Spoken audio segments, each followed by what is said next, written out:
We welcome you to sunny Pocono Raceway in Pennsylvania, a track known as the Tricky Triangle. It's a triangle because there are only 3 turns here. It is tricky because all 3 of those turns have a different radius and different degree of banking. Now, torrential rain showers throughout the weekend transformed Long Pond, Pennsylvania into Deep Pond, Pennsylvania, and forced the cancellation of qualifying on Friday and the postponement of the race originally scheduled for Sunday. But now the skies have cleared, the track is dry, and the drivers are just getting ready to buckle into their cars. They've had to wait 24 hours to be able to race 500 miles here at Pocono. And oh my, what is Juan Pablo Montoya thinking about after the disappointment of a week ago at Indianapolis? Drivers getting set as we go trackside to get ready for opening ceremonies. Please rise for the invocation by Monsignor Philip DeRay. Let us pray. Lord God, we thank you for this beautiful day here at Pocono. We ask your blessing on our Pennsylvania 500, all our drivers and teams. We pray especially for our military men and women gathered here today and fighting for peace throughout the world. We ask you to bless us and keep us in your protective care. Amen. Oh, say, can you see by the dawn's early light what so proudly we hailed at the twilight's last gleaming, whose broad stripes and bright stars through the perilous fight o'er the ramparts we watched were so gallantly streaming, and the rockets' red glare, the bombs bursting in air, gave proof through the night that our flag was still there. Oh, say, does that star-spangled banner yet wave o'er the land of the free and the home of the brave?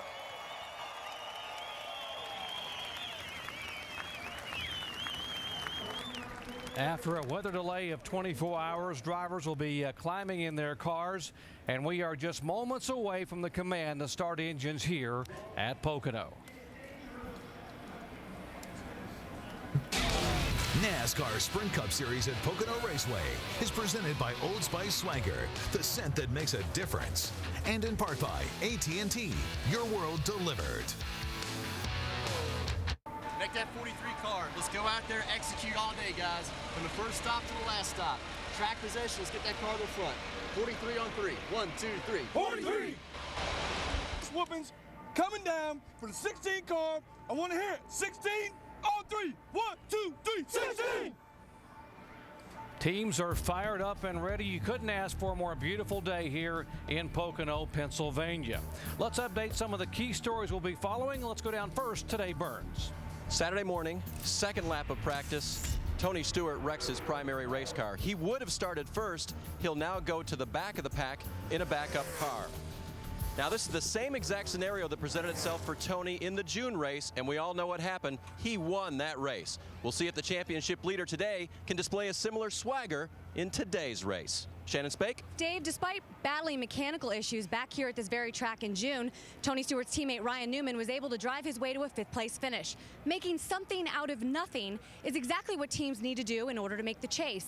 And it is exactly what the 39 team did right here at this very track. Now, Ryan Newman, who calls Pocono his favorite track on the race circuit, is currently 7th in the point standings and needs another solid run here today in order to secure his chase berth. Doc?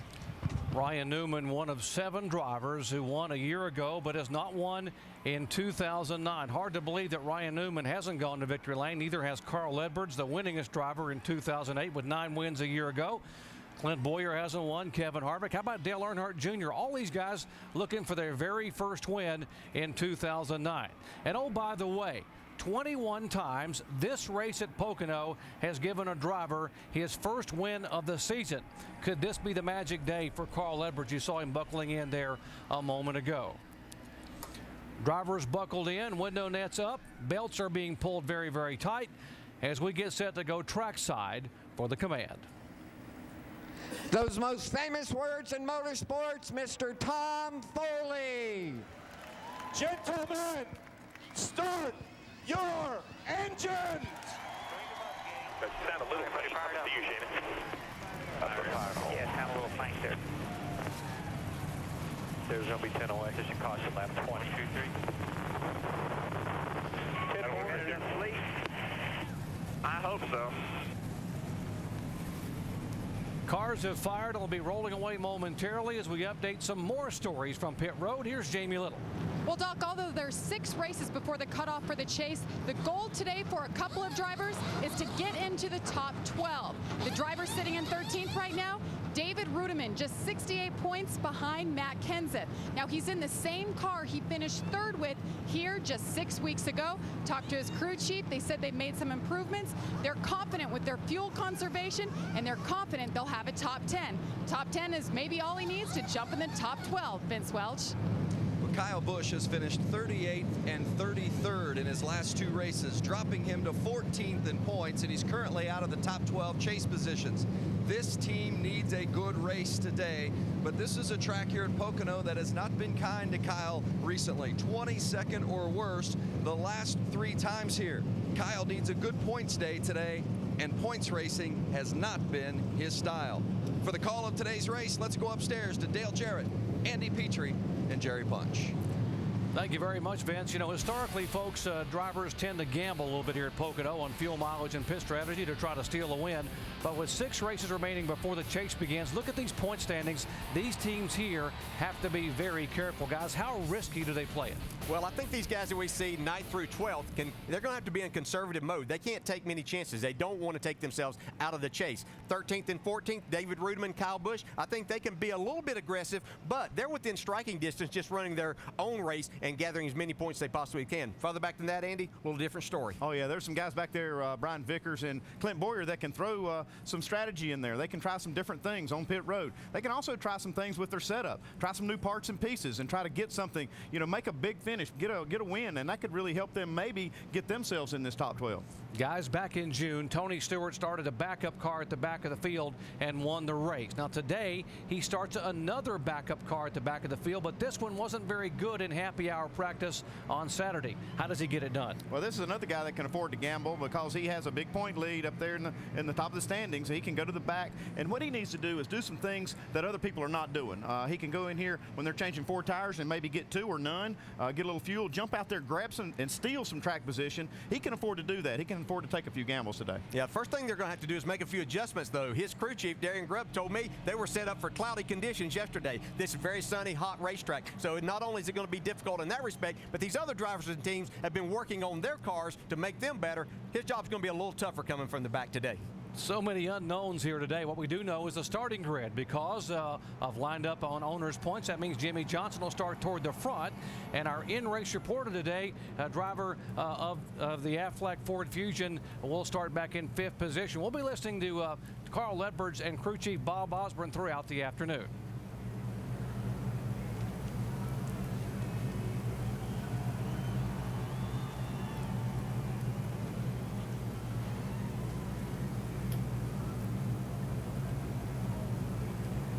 Let's talk to Carl Edwards, our in-race reporter.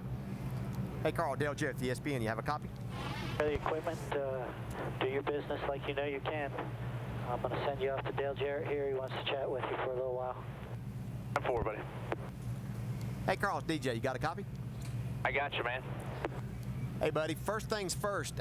Any concerns? This racetrack's had a lot of rain on it yesterday, washing the rubber off of it.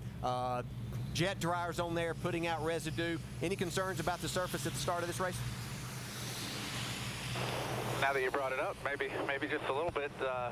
But the track does a real good job here, and I think the surface should be pretty good for racing. You know, I think I haven't heard yet today for sure, but I think we have a competition caution at 20 laps in, so we'll get a chance to look at the Goodyear tires. But I think this Aflac Fusion will be better in the sun here like this than we were going to be yesterday in the overcast, so I'm looking forward to it. Carl, our next question comes from our ESPN mailbag, and Jeff from Minneapolis, Minnesota would like to know, in the June Pocono race, we saw Tony Stewart constantly working to save fuel. How early in the race will you start thinking about that? That's a real good question. We'll be working all day, on calculating fuel mileage, and then, since we don't have a fuel gauge, every time I come in, they'll just weigh the fuel. And then if it comes down to fuel mileage like it did last time, Bob will just have to tell me, hey, if you run it like this, the second run of the day or the third run of the day, this is the best fuel mileage you can get. So we'll be paying close attention to that. Hey, Carl, one other thing about the racetrack here, aside from the conditions right now where you don't have any rubber on, when you got here Friday and Saturday in practice, this track changes from the 6 weeks ago that you were just here, doesn't it? And did you have to make adjustments to your setup? If you come with what you ran 6 weeks ago, it seems like you can't keep up, and we found that a little bit in practice. So, these things evolve and the setups evolve, and right now, I'm looking at a pretty green, bright, sunny racetrack, and since we're starting earlier in the day, I believe the track's going to be quite a bit slicker than it was in the previous race, so it'll be a different setup that wins this thing. All right, sounds like that's playing into your hands. Thanks for talking with us, Carl. Now Andy's going to talk to Bob. Well, thanks, Dale. Hey, Bob Osborne, Andy Petrie up here. You got us? Hey, Andy, how you doing? Pretty good, Bob. You guys, a couple days ago, Saturday practice, you had a third-place car in the first practice and 23rd place in the second. Which one of those cars have you got today? Well, actually, I hope I have a better car than both of those. I hope we have a first-place car here, which is what we're really working on. But, the track conditions from that happy hour practice or in that first practice on Saturday are pretty darn close to what we got right now. So, we made adjustments after that practice for those types of conditions, so I'm looking pretty good at it. Well, we were set up yesterday. Looked like we were going to run in some cloudy conditions, and now we've got a hot, sunny day. Do you make any plans for that, or do you just react to it? Well, I generally just react to it. I don't like guessing, and I like to use the data to make my decisions, and that's really hard to do for cloud cover versus a nice sunny day like we have today. So I just went off of the practice sessions from Saturday, and it should work into our favor here today. Okay, Bob, I hope it all works out for you, and thanks for talking to us today. Good luck. Appreciate it, Andy. Enjoy the show here. We have confirmed there will be a competition caution at lap 20. We're just moments away from the start. The green flag when we come back in just a moment.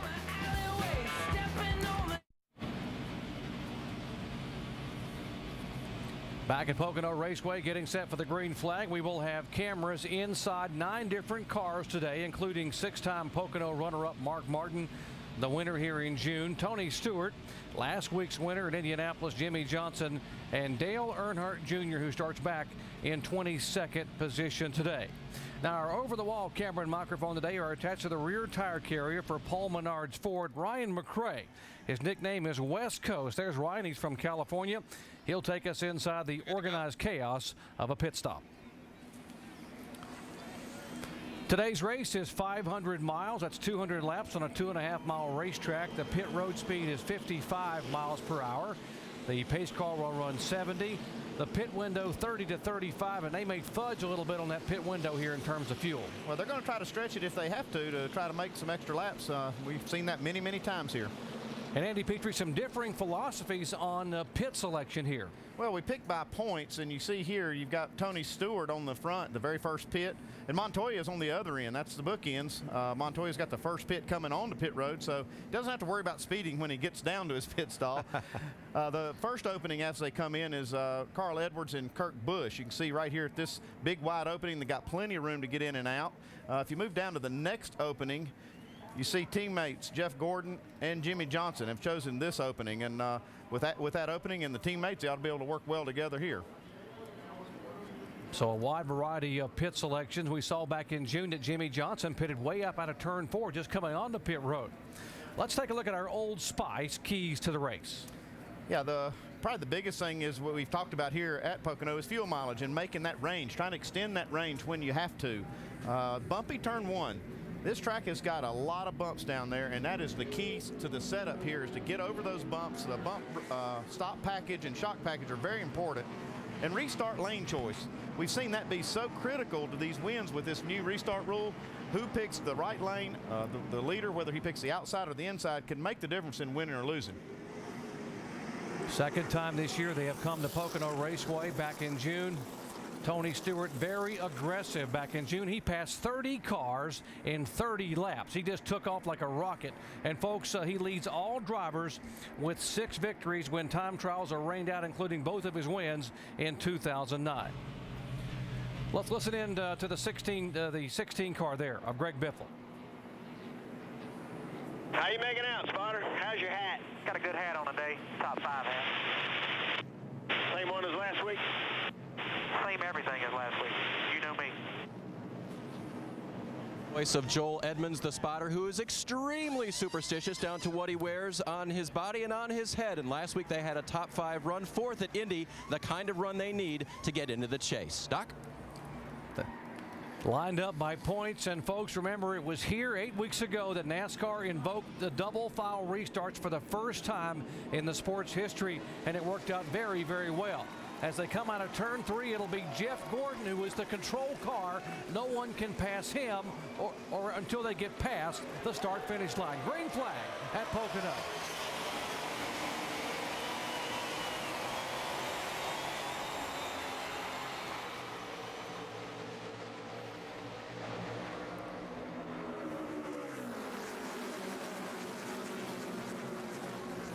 That right there may give us some indication for later on as we get some cautions and restarts as to which line the leader may take, Andy. Yeah, you see Jeff Gordon right there taking notes for sure, because he could tell right there making him, Jimmy Johnson forced him to run through those bumps, and you can see he got the advantage.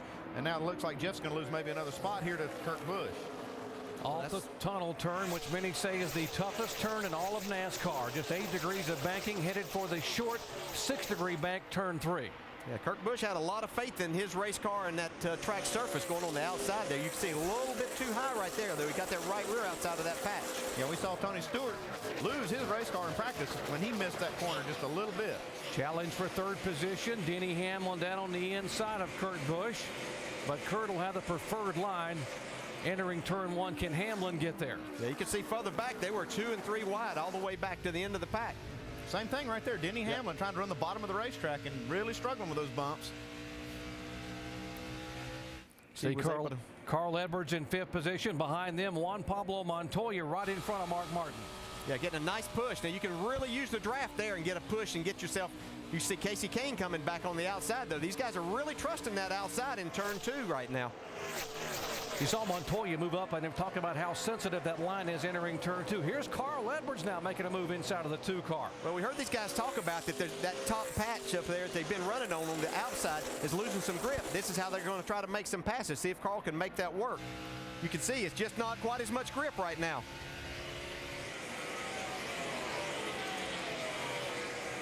What about Tony Stewart, who started back at the back of the field? He picked them off 1 car a lap here back in June. And the top of your screen, there comes smoke. And he's moving up a handful of positions. Tony Stewart right now in the 14 car being shown in 34th place. That pace, it won't take him long to get to the front, although it gets more difficult as he starts to find some of these cars that are a little more competitive. Here, Kyle Busch working the outside of Greg Biffle. Man, that's a tricky pass to try to make right there. You can see he just wasn't able to make the pass complete, but he was able to stay right there and getting a little help from Brian Vickers in the 83 car. I don't know if that's help or not, getting bump drafted down into turn 3. That is 10th, 11th, 12th, and 13th on your screen. Kenseth back behind Vickers. Now this is definitely going to help him here if they can just hook up and draft down this straightaway. You can see how they can just mow right by Greg Biffle. Back toward the front, again a battle for 4th position. This time Edwards tries to get it, but Busch will hold him off in turn 1. You see Casey Kane's trying to fill that spot where Carl Edwards is down on the bottom. Now he takes to the outside. Just really going to be difficult. Your car has to be really good to go through those bumps and make a pass in 1. Yeah, I've not seen a car yet that could run down there and actually make any ground. Every one we've seen on the bottom has actually lost some spots. And now's the time for these guys to be finding out exactly what they can do, and that will change as the day goes a little bit. They're able to get some rubber down. That'll help them a little bit. 4 laps in of 200 here at Pocono Raceway. Remember, we have a competition yellow coming at lap 20. So these guys can run awfully hard right now and try to burn up their tires. Look at this move here by Juan Pablo Montoya on the inside of Edwards. Yeah, it looks like Edwards got just a little bit high in turn 3, and Montoya trying to take advantage. Yeah, those guys trying to use that patch up there, but if they get that right side tires off of it just a little bit, there's no grip outside of that. And now Montoya's hung on the bottom in turn 1. Having to deal with those bumps.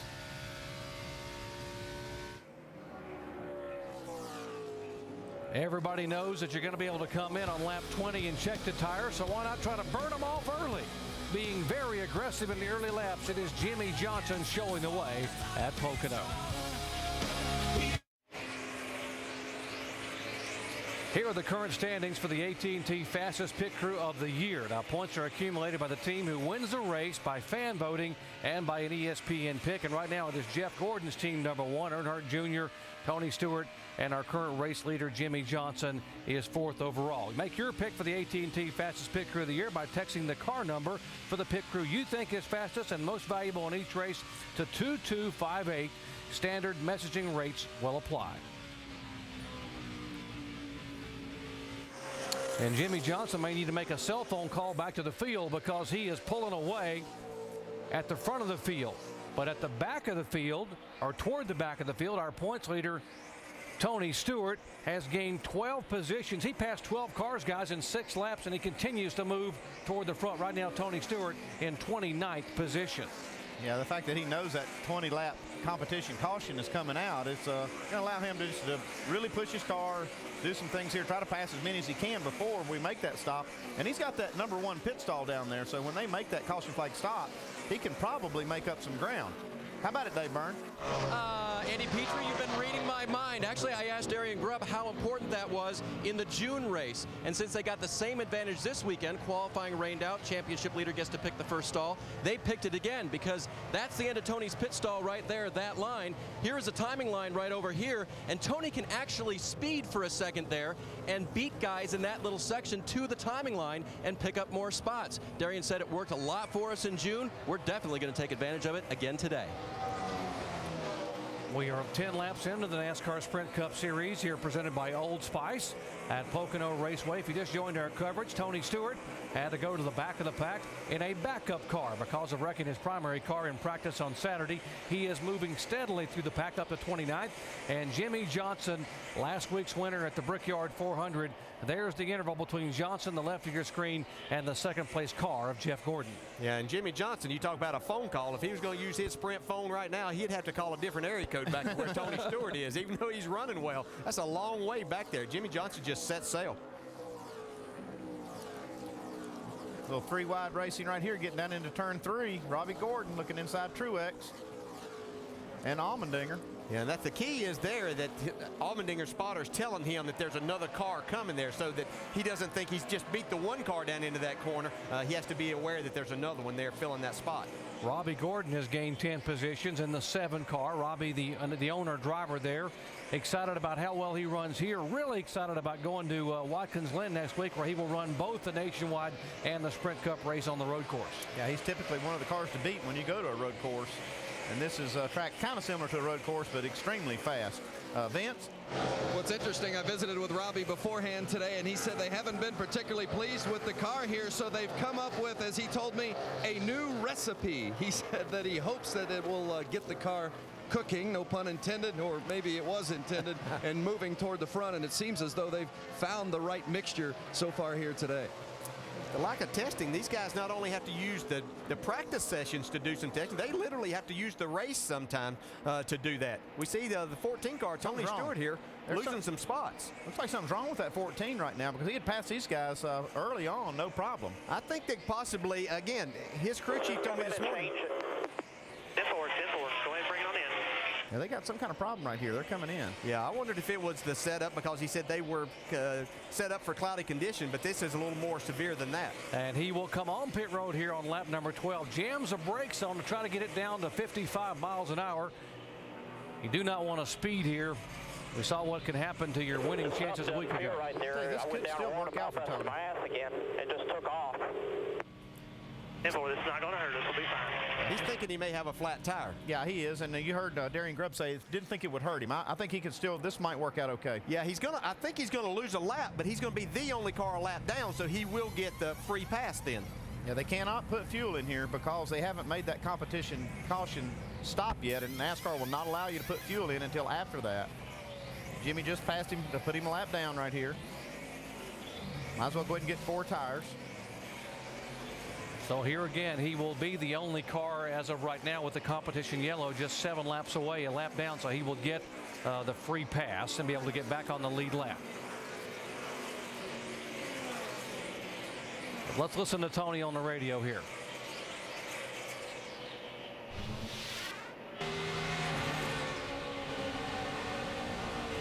So here as he goes down turn 1, that car gets really loose at that point. Yeah, he knows he's got a problem right here. He said that he almost busted his tail, somewhat like that, and like he did the other day. They're checking the tires out right now. They're not obviously flat, but there could be a tire down. They're checking the air pressures and the temperatures. Yeah, I think this may have a lot to do with what they were talking about. They were set up for more cloudy conditions. They got the good off the tires in about 10 laps, and then the car went extremely loose, and Tony thought he had a problem. So stable up front right now, it is Jimmy Johnson, Jeff Gordon, Denny Hamlin, Kurt Busch, and Casey Kane, the top 5, as we are just 6 laps away from the caution. The Jimmy Johnson leading here, the NASCAR Sprint Cup race at Pocono, presented by Old Spice. And if you just joined our coverage, we're going to have a competition yellow at lap 20, so 4 laps away. Because of the rains here on Sunday, washing the rubber off the track, we have a green racetrack, which can be very abrasive and wear tires. They're going to come in and let them check the tires. And on lap 13, Tony Stewart, who started in the back of the pack, has already been on pit road for a presumed tire issue. We are being told that all 4 tires that came off of that 14 car were up. Yeah, one thing that happens as you run these tires and put laps on them, even our leader, Jimmy Johnson, he has slowed down 2.5 seconds from his fastest lap of the race. And what that means is you lose a lot of grip. And if you don't have, like you said, they'll have the right balance, that makes you feel like you've got a flat tire because you lose so much grip maybe on one end of the car. And in Tony's situation, I think maybe it hadn't been really feeling that, but he drove off into turn 1, which is the fastest entrance that you have in a corner. Marcus Ambrose had a great run here back in June. Boy, has some close calls here. Look at the right side of his car.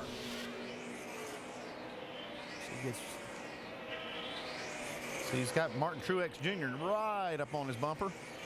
And gets another little tap, and this gets into the concrete. That could do a little damage right there. Yeah, he was okay till that last part. But as we've said many times, these cars are pretty tough. Yeah, he's banged it pretty good there on the right side. Yeah, he had a great race here, the first race back in June. He finished 6th here back in June. Andy, as a crew chief, you get the spotter to talk to you about that. Are you concerned, or you got a pit stop coming in a couple laps? Yeah, I'm concerned. I don't ever like to see the car up against the wall like that, but he's gonna, he's got a good driver right there, Marcus Ambrose, and if he feels something, he'll bring the car in under green, and the spotter is watching all this stuff. And let's just go down and see Tim Brewer at our Craftsman Tech Garage and let him tell us just how tough these cars are. Every week you see these cars bouncing off of walls. Well, what makes the car so tough is the energy absorbing foam in the right side of the cars. This blue foam back in this area is the full length of the right side of the car. But when we put the Tegris, a thin barrier between the roll cage and the foam, it actually holds the foam in place, absorbs a lot more energy on impact, and that's the reason the right side of these cars, you can bounce them off the walls, they keep their body configuration, keep on running. Good job, Tim. And that's what it does. I mean, it really does help to protect the suspension parts to not get bent. It's like I said, you still never want to put them up against the wall, but it does help if you've got that foam there to rub against. Yeah, as long as the spotter's telling you that you don't see any tire rub, everything should be okay. In the old days, they used an energy-absorbing 2x4 on the right side of that car. Yeah, they've had a few advances since then. You can see from that shot right there, these cars still run at a little bit of an angle in the rear. They use that the limit that NASCAR gives them to steer the rear axle over a little bit and make that car make side force. They actually use the air down the side of the car to help make it go around the corner. Yeah, very interesting to see this 48 car, how they really have the front end down on the ground, utilizing all the aero that they can. See a battle here with Juan Pablo Montoya, Ryan Newman. That is for 8th position on the racetrack. We might mention a couple of cars have already headed to the garage area. The 37 of Tony Raines in the garage. The 64 of Mike Wallace was black flagged. They did not have a crew, so they were at start and park. They were black flagged and asked to head to the garage area. So those two are off the track. Tony Stewart being shown 1 lap down in 41st, and the other 40 cars on the track are on the lead lap. Yeah, and he's going to be glad to know that there's only one more lap before we're going to have this, or we're getting ready to have this, because Jimmy Johnson is really catching Sterling Marlin, who would have been the first car a lap down if Jimmy was able to get to him, but the caution is going to come out here shortly. NASCAR will wait till every car on the lead lap crosses the start-finish line to complete this lap, and then they are looking to put out the competition yellow. Be a lot of work going on a lot of these cars, making adjustments. Be a lot of drivers happy to see this coming. Jimmy Johnson wishes this thing would just run green from here, I believe. Jeff Gordon's able to keep pretty good pace with Jimmy. Caution is out. Although a couple seconds back, now the caution's out. And 42 other cars are glad to see it. Jimmy Johnson is not. He knew it was coming. They're going to come down here and get some tires and maybe make an adjustment or two. Chad's not going to just sit on that. I'm sure he's ready for anything. Tony Stewart will be the free pass car. He got a free pass. I'd almost rather put the rubber in it right now, to be honest. Not get the platform too screwed up and keep putting wedge in it. Temple, I was thinking the same thing. Since we're going to have plenty of time, no matter what, to do anything we need to do here, we'll go ahead and take time, 4 tires, and put a rubber in the left rear. And I took a half a pound out of the right rear again. That means that car is loose. They're going to change that setup a little bit. Tony, by the way, got a free pass at Atlanta earlier in the year, and when he was struggling early on with that car, ended up logging a top 10 finish. A very long pit road here at Pocono Raceway, and you see wherever all the guys are pitted there, and you got to be very careful. It is 55 miles an hour. And DJ, I know it's really easy to speed here at Pocono. It really is such a long pit road. It's not so bad as you come in, but as you start to exit and other cars are pulling out, you just have to resist that urge to hit a little bit and give the gas just a little bit extra to try to beat those guys, because they're right on the limit, as we saw last week. It's going to be hard, though, for Juan Pablo Montoya, because they picked the very first pit coming in. They hopefully he won't be able to speed coming on the pit road this week. I don't think we have to worry about him coming in, but we're going to follow Jimmy Johnson, Mark Martin, and Juan Pablo Montoya on our triple pits when they do get here. And we showed you earlier where their pit stalls are. Jimmy Johnson's right in the middle at an opening. Montoya having that first one coming in. Talked about how this much warmer today, green racetrack. Andy, what kind of adjustments as a crew chief are you talking about? Well, we just heard Tony Stewart's crew talk about how loose his car was, so there's kind of an indication of what what the track is like. A lot of guys may have planned for that, but if they didn't, they'll be making adjustments here to try to tighten the car up.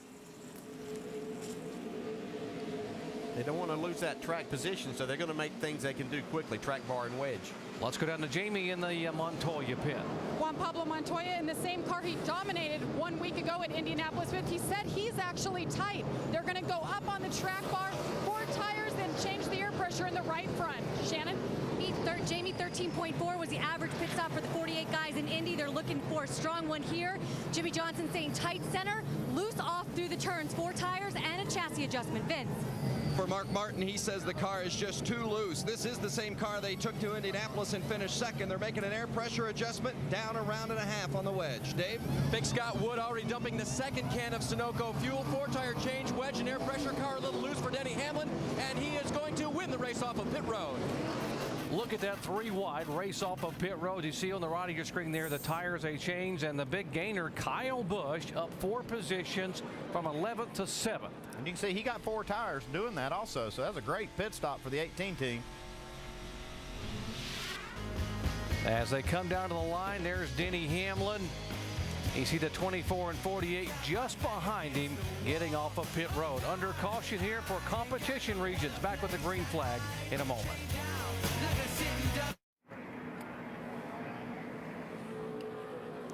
Welcome back to the Sunoco Red Cross Pennsylvania 500 here, NASCAR Nationwide, NASCAR Sprint Cup Series event. And we've been on and off pit road one time for a competition yellow. Yeah, check this out right here. Jimmie Johnson came in as the leader, and you can see by this comparison that he did a good job getting down pit road, only a half a second difference or less on drive time down pit road. But look what the crews did. 13.5 for Hamlin, 14.2 for Johnson, and that gained Hamlin 2 spots. You see right here the teammates, Jimmie Johnson, Jeff Gordon, making their 4-tire stop. Looked like that Jimmie Johnson was going to be able to get out in front of Jeff Gordon. Yeah, we'll see him leave here in just a minute, and Jimmie Johnson was actually ahead, and I watched him go down pit road. You can see. Now let's watch this. Now they're up to speed, both of them really right there. I wonder if Johnson's just playing it a little bit conservative here because Jeff Gordon's going to beat him right at the end of pit road. Neither one of them were speeding, so they both were under the 55 miles an hour plus the 5. So a heads-up move by Jeff Gordon to be able to get in front of the 48. Yeah, definitely heads up and a little risky maybe, but he felt like he was good on speed and was. You see the choice now for lanes for Jimmie Johnson can't start out there though. He can't start in that 4th. He doesn't get his choice. No, he's in the wrong spot right now. They're going to have to change that because he can't change his spot. He has to go down to the bottom. He and Casey Kane are going to have to switch spots. Looks like they might be arguing over that right now. Dave? And Denny Hamlin reported to his crew they were trying to get the start right. David Gilliland was still on the track in the inside position, and they thought we're going to have to work it out and figure this all out. And Denny said, nope, I'm on the outside. I'm in the spot I want to be in. He saw that first restart of the race as well. Shannon? Dave, the 24, Jeff Gordon, his team was not very happy with this car coming into the race. They said that they were battling tight conditions in practice. They just couldn't lose it. But right now, Jeff Gordon's saying that the car is as good as it's been all weekend. They did not make any changes on that pit stop. They want to wait to see what happens to the track. Vince? Kyle Busch picked up 4 spots during that pit stop, as noted by the guys in the booth. They didn't do anything special. They took 4 tires, but just a very, very good, clean stop. They made no adjustments to the car. It's a little tight overall, but they think it's going to free up a bit in this second set. Crew chief Steve Addington suggested a couple of changes to Kyle, but Kyle said, no, I think it's pretty good. Let's leave it alone. But what's most important, guys, picking up 4 spots in the pits for this team really helps them on the track because, as we noted in the pre-race, this hasn't been a track where they've had much success. They need a good points day today, and they're off to a good start. Thanks, guys. And now up front, Denny Hamlin is the only driver that gets lane choice. If you are the leader, you get to choose inside or outside. Everyone behind them has to line up the way you came off pit road. Well, technically, he wasn't the leader when they did the lane choice. It was David Gilliland. He had stayed out, but then he pulled in, and that left Denny Hamlin on the outside, and that's the lane he wanted anyway. So he will control this start. That's how Jimmie Johnson was allowed to start in that outside lane, because when the choice was made, he was actually running 4th. You can see these guys can't pass to the start-finish line. That reverts back, which that's different after we started these double file restarts. So they had to stay in line. Still see them fanning out quite a bit. See Carl Edwards down on the inside, trying to take the spot away from Casey Kane. Casey will have the momentum on the high side, and he gets a little bit of a shove from behind by the 2 car of Kurt Busch. We didn't mention, by the way, the 7 car of Robbie Gordon was too fast on exit of pit road. He had to come back with a pass-through penalty. Yeah, all that hard work he did passing those cars, and he gave it all back up. 1 little penalty. See Kyle Busch there. They had a great pit stop. That's the kind of things that this team really needs to do. Help Kyle on pit road to make up as many spots as you can. See he's battling there with Ryan Newman. We also heard Kyle Busch say that he had learned a few things about this racetrack this week, talking to some of his buddies. Little bump drafting there from the 5-car Mark Martin, pushing Newman right on by. You have to understand you're running over 200 miles an hour down that front straightaway, so the draft plays a big part. See Mark's car get just a little bit loose. Man, he's really able to hang in there. Man, he jumped to that throttle really good. Still not able to make the move on Newman. But here comes Kyle Busch. He's going to go to the inside and take that away from Mark. As they get down here to the tunnel turn, it's really not a too wide turn. These guys have made it that sometimes. It's not where you want to be on the outside part. See, Kyle Busch was able to take that spot away from Mark Martin. You'll battle back and forth all day. This is a fun racetrack, but it can be one of the most aggravating as you get in situations like this. You're trying to make a pass, then somebody comes and pushes a car by you, and you lose 2 or 3 spots, and you have to go back and regroup and try to make that up. So we see Mark trying to go back to the inside of Kyle Busch. Yeah, Mark's got a great car, and he went for that bottom lane in turn 1. It looks like that's so inviting to try to take that route, especially with the good tires and the good grip, but it's just not working out. And right here, he's going to try it again. The guys like Mark, that's the only place we ever knew to run for so long was on the very bottom of the racetrack down there. So having to make a change is something you adjust to, but we know that Mark Martin really likes to be on the bottom. But you can see he's going to lose another spot right here as Montoya gets to the back of Kyle Busch and pushes him by. Mark Martin backsliding now behind Montoya to 10th position. So Mark tried to make the move on Kyle Busch and loses a spot to Montoya. Vince? Mark Martin not saying anything on the radio about the difficulties of the race car, but it's interesting that Alan Gustafson, the crew chief, had told me earlier that some tracks you just have a feel for, and this one I don't. So they weren't quite sure what kind of day they were going to have today, and he says it's compounded by the fact that they struggled here in June. They really, as you see that battle for second place, the 5 car really struggled here in June, particularly over there on the tunnel turn. He said with that struggle in June and not being able to get their grip on this car here at this track this weekend, just really complicates things for the crew chief and makes for some sleepless nights, doesn't it, Andy? Yeah, sometimes it does, Vince. Man, we're watching this 48 car wheel that thing through turn 1. He was trying to make that move on Gordon. Boy, Jeff Gordon gave him plenty of room, DJ, but he still had to hang on to that car coming off 1. Man, he was in the gas trying to make that work. He just wanted to be able to stay beside Jeff Gordon so he could go down the back straightaway and have the preferred line as he went into turn 2, but he wasn't able to hang on. Shannon? Guys, you know, some teams brought their same setups from the June race just 6 weeks ago to the track this weekend, not the 40-18.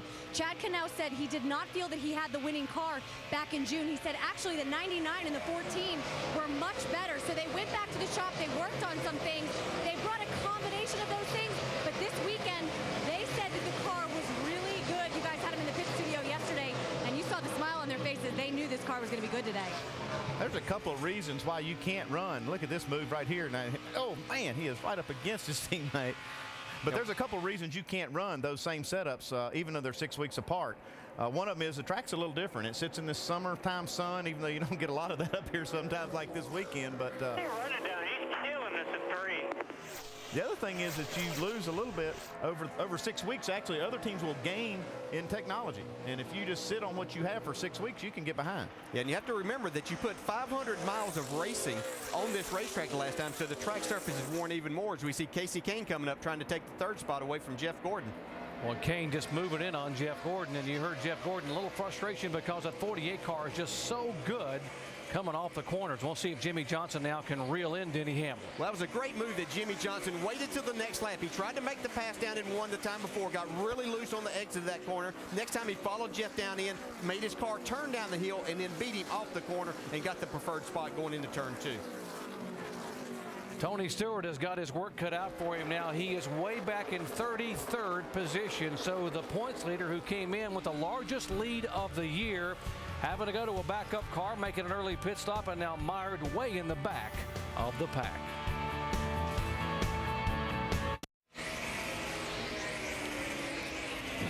Around the bases with ESPN for 2 nights of Major League Baseball action. First catch Monday Night Baseball presented by Holiday Inn at 7 Eastern. Alfonso Soriano leads the Red Hot Cubs against Scott Rowland and the Cincinnati Reds. Then catch 2 American League East rivals battle on Wednesday Night Baseball presented by Smirnoff Ice as Kevin Youkilis and the Red Sox take on Evan Longoria and the Tampa Bay Rays at 7 Eastern time. ESPN News will be shown in Boston and the Tampa markets. Major League Baseball on ESPN and ESPN 360 Monday and Wednesday. Back at the Sunoco Red Cross Pennsylvania 500, lap 34 of 200, and it is Denny Hamlin by virtue of being the first car off pit road in that competition yellow.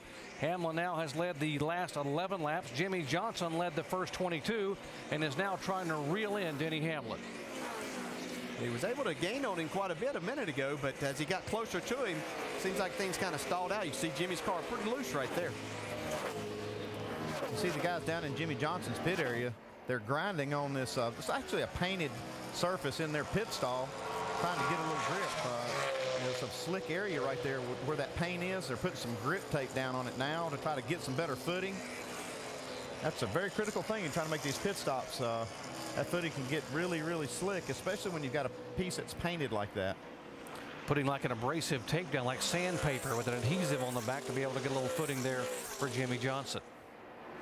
Sometimes you got to be careful with that because you get too much grip, or actually too much difference in the grip level as you're coming around. It'll almost trip you up. You saw those guys got beat by 7/100ths of a second a while ago, I think it was. Is that what I believe on that pit stop? And they're kind of up, maybe 7/10 of a second. I'm sorry. That's what it's come down to. But that's what it's come down to. So they're upset about that. They don't want to lose at anything.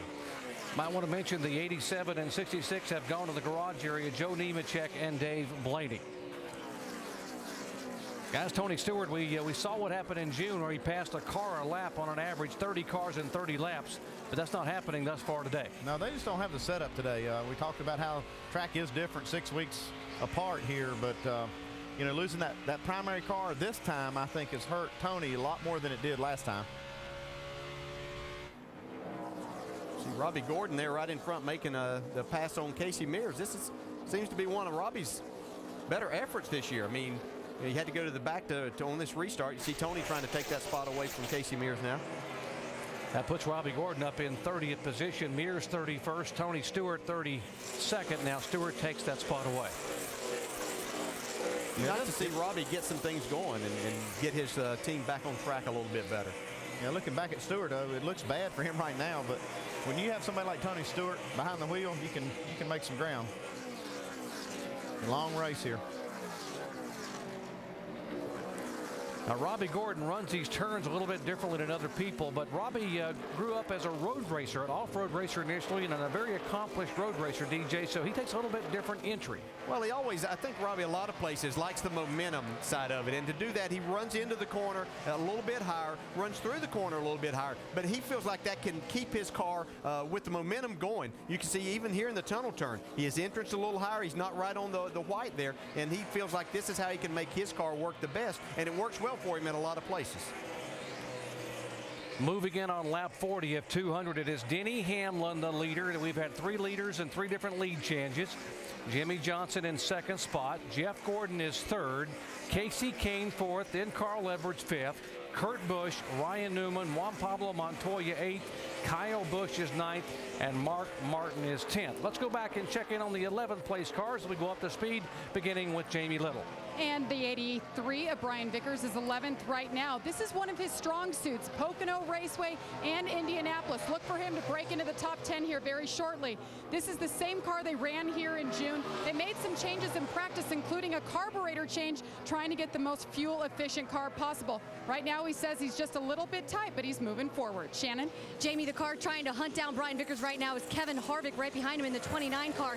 Harvick was very, that's 2 varies, happy with this car this weekend. This is only the 2nd time this car has been on the track. The first time was Chicagoland, and then last week at Indy when the team says it just came alive. They started the run and the car was tight. They made a track bar adjustment and feel they went a little too far. It's a little bit loose right now, so they will go back on that track bar adjustment. Next pit stop. Vince? Running 13th is the 88 car of Dale Earnhardt Jr. This was a team actually that was disappointed that qualifying was canceled because they thought they would have a good car in qualifying. Instead, they had to start on points, and that's back in 22nd position. But Dale Jr. has made up 9 spots. He's running 13th right now. They made an air pressure adjustment on that first stop to help some of that tightness. Right now, a little free through the tunnel turn, but otherwise good for the 88. Dave? Vince, Greg Biffle has gone the other direction. He started the day 9th. His car was loose. He fell back to 12th. He pitted 12th. They maintained that track position, but he's now fallen back to 14th with a car that, according to the driver, is too tight in traffic. Jamie? And behind him, Clint Boyer, been happy with the car all week and happy with the speed, and you don't hear that from a whole lot of teams. They were happy with the 33, and Shane Wilson, his crew chief, told me they were hoping the sun would shine because they set the car up for warm and sunny conditions. That is the case. Now, what got him back here farther is the last pit stop. They were slow. He slipped 5 spots. Doc?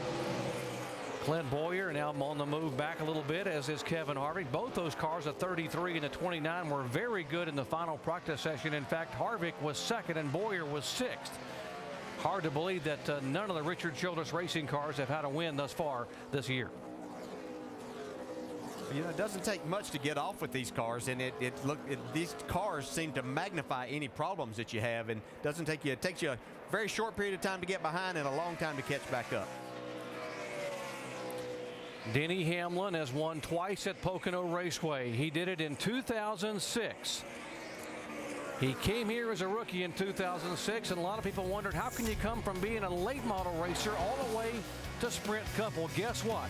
Denny Hamlin made believers of a lot of people winning both races that year. Working lap 43 of the NASCAR Sprint Cup Series presented by Old Spice here at Pocono Raceway. Denny Hamlin is the leader. Jimmy Johnson, Jeff Gordon, Casey Kane, and the top 5, Carl Edwards. Jimmy Johnson, if you just joined our coverage, led the first 22 laps, but Denny Hamlin took the lead on pit road. Let's listen into the 48 radio. Really pretty better down in 1. Maybe a little on the free side through the center. Okay, do we go too far with this? We'll see. I was really driving stupid to catch the 11. I'm going to need you guys on the pit stop to get me out front. Or I'll get you fixed up. Yeah, you can see how important these pit stops are, just getting that car out in front and that clean air, making all the difference in the world. And that's pretty neat that Jimmy is that patient. He says, okay, I'm just going to settle in here and you guys can get me back out front. But they're going to have to, you know, make a good pit stop, and they're working on that pit stall down there, trying to get some more grip for these guys. We saw a while ago why they're doing this. We can see right here on that last pit stop, the rear tire changer coming around the car, slips on that little painted surface right there and takes a pretty hard fall. Does a great job to recover from this to actually get him out as good as he did. But they're going to have to fix that grip level down there, and they've worked on it a lot. He came on the pit road as a leader and left pit road in 3rd position behind Hamlin and Jeff Gordon. He was able to run his teammate Jeff Gordon down and take the 2nd spot, but the interval now is over 2 seconds between Hamlin and Johnson. Shannon. Well, guys, you'll hear teams say it's really a balancing act here at Pocono, trying to get good in some turns, but then, of course, you suffer in others. Right now, Jimmy Johnson says he's getting better in turn 1. He's a little bit free in the center, but he's really struggling in 2 and 3. You know those guys are going to go to work on the 48 on the next pit stop. DJ used to come here years ago, and all these crew chiefs would talk about compromise. You had to be able to get good in one corner, okay in another one, and then hold your breath in the 3rd one when you came to Pocono. Yeah, you really did. And there's still some compromise that you have to do. If you get your car what you feel like is really good down in turn 1 to where you're comfortable driving off in there at over 200 miles an hour and getting through the center and making the car turn there, you're usually going to be too tight up in turn 3. So there's still some compromise on the driver and crew chief's part. But you really, because the competition has gotten so good and so tight, you really can't give up much anywhere. And I think turn 1 has probably become the most important turn here, as we see a nice battle between Marcus Ambrose and Jeff Burton. And Marcus Ambrose brushed the wall earlier before they made that competition caution stop. And now, Andy, he has gained 9 positions, so Ambrose is driving this car back. He goes around the 31 of Jeff Burton. Ambrose had a top 10 finish here back in June. Oh, here they come down the front stretch. I don't know what that move right there was. Well, Jeff Burton just really wasn't wanting to give up that spot right at that time. I think he maybe felt like that he was faster, but maybe he slipped a little bit, and he was just trying to hold Ambrose back a little bit till he could get to turn 1 and keep that spot. But you can see now that Ambrose was faster, and he's able to pull away from Jeff Burton. Hey. Shannon? Well, Jeff Burton has said that he does have some fender damage from that contact with Marcos Ambrose, but that's not the only problem he has. He is not happy with this 31 car. He says he's very slow and has no rear grip. These are guys that are still optimistic about possibly making the chase, but Scott Miller, crew chief, told me they have got to start winning races. They've got to start finishing in the top 5, or else they're going to have no shot. Vince? And talking about the 47 of Marcus Ambrose, he complaining a little bit that he doesn't have the drive off the left rear that he feels like he's needing, although the car is pretty manageable at this point. You know, this has been a good season for this team, but they're still waiting for that breakout race. Marcos wasn't totally convinced this was going to be it when I spoke with him just before he climbed in the car, but it's been pretty good so far. And remember, these guys had a good run in June. They finished 6th here. He's got 2 top 5 finishes this year, Vince. 3rd at Infineon, 4th at Talladega, and as you mentioned, the 6th place finish here. 3 top 10s in the last 7 races, and he can't wait to get to Watkins Glen next week. Here's Denny Hamlin. He can't wait to get to Victory Lane for the first time in 2009. Hamlin has not won, and here's a pass for position on the racetrack. The 33 Boyer taking the 14th spot away from Dale Earnhardt Jr. What about our points leader, Tony Stewart? He is being shown in the 14 car, still back in 32nd position. And losing another spot. So it is a big-time struggle now for Tony Stewart, who won from the back of the field here in June. He'll have a lot of work to do in that car on the next pit stop, which is coming up when we come back. We are a fourth of the way home here in the NASCAR Sprint Cup Series race presented by Old Spice. 50 laps in, and Denny Hamlin continues to lead. He has led the last 27 laps. Now, Sprint brings you an inside look at today's NASCAR Sprint Cup Series race on the Now Network. Our current top three in points. Coming in, it was, of course, Tony Stewart. 31-18, there are the numbers. And second, it was Jimmy Johnson, 81 back. And third is Jeff Gordon. And the top speed of the day is 205 miles an hour. That's how fast it's several cars have gone today entering turn one, and that is flat flying, folks. For more NASCAR stats, in-car audio, and live race radio chat, check out NASCAR Sprint Cup Mobile at sprint.com/speed. Whoa, Jimmy Johnson sliding up out of turn two. There's a lot of loose race cars on the track right now. You're right, Andy. We saw the 11 come through there, and his car looked just as flat as it could be. He really has things set up right. He's got almost a 4.5-second lead now. And this is a real loose race car. Junior has lost a ton of spots. Now, he was in 13th. He's back to 19th. And looks like they're going to make a stop here. And they probably should go ahead and make a quick stop, an early stop. It's not going to hurt them too much. They can get those fresh tires on there, and even if they do go down a lap, they'll get that wave around if the caution does come out.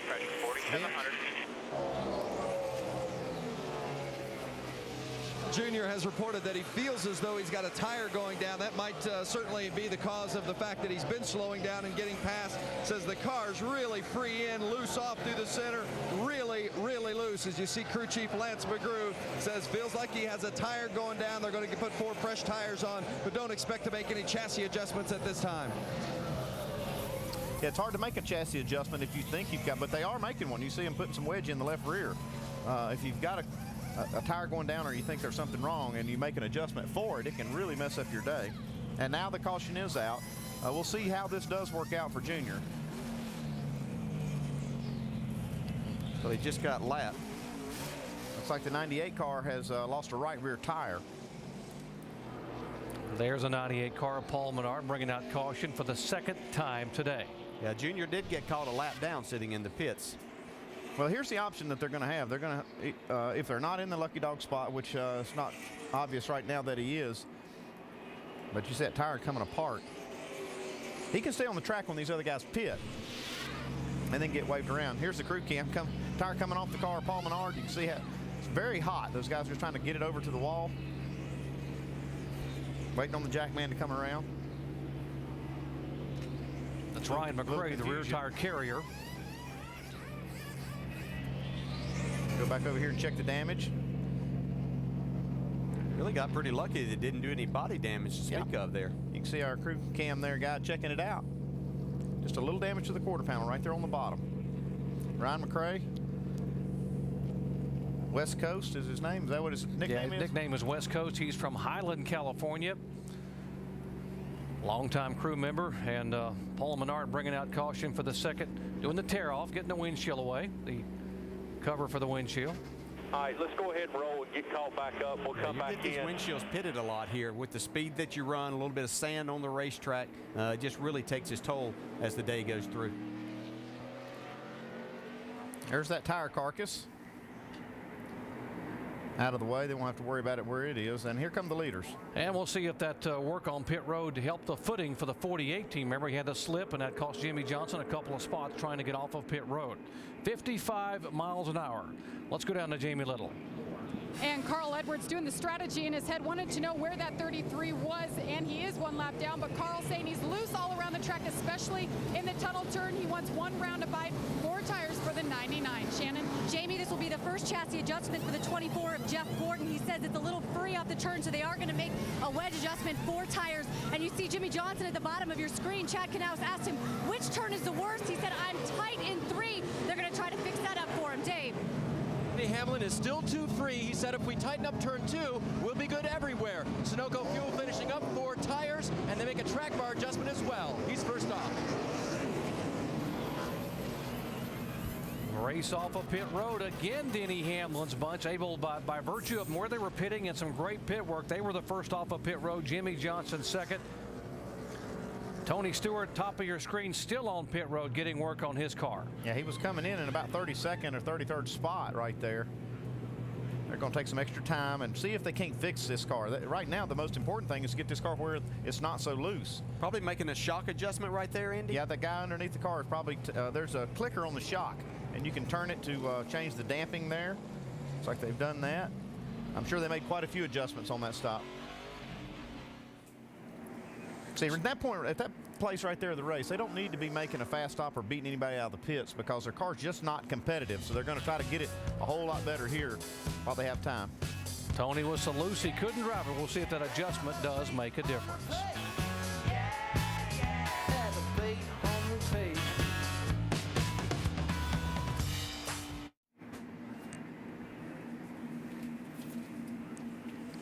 NASCAR Sprint Cup action here presented by Old Spice, Long Pond, Pennsylvania, Pocono Raceway under caution for the second time a day. A tire coming off the right rear of the 98 car. And why don't we, while we have a break, why don't we speak with our in-race reporter, Carl Edwards. Hey, Carl, Dale Jarrett, ESPN. You got me? I got you, Dale. Well, you've had a little time now, 50-some laps to evaluate this thing. How's your car and how's the track? The car's okay.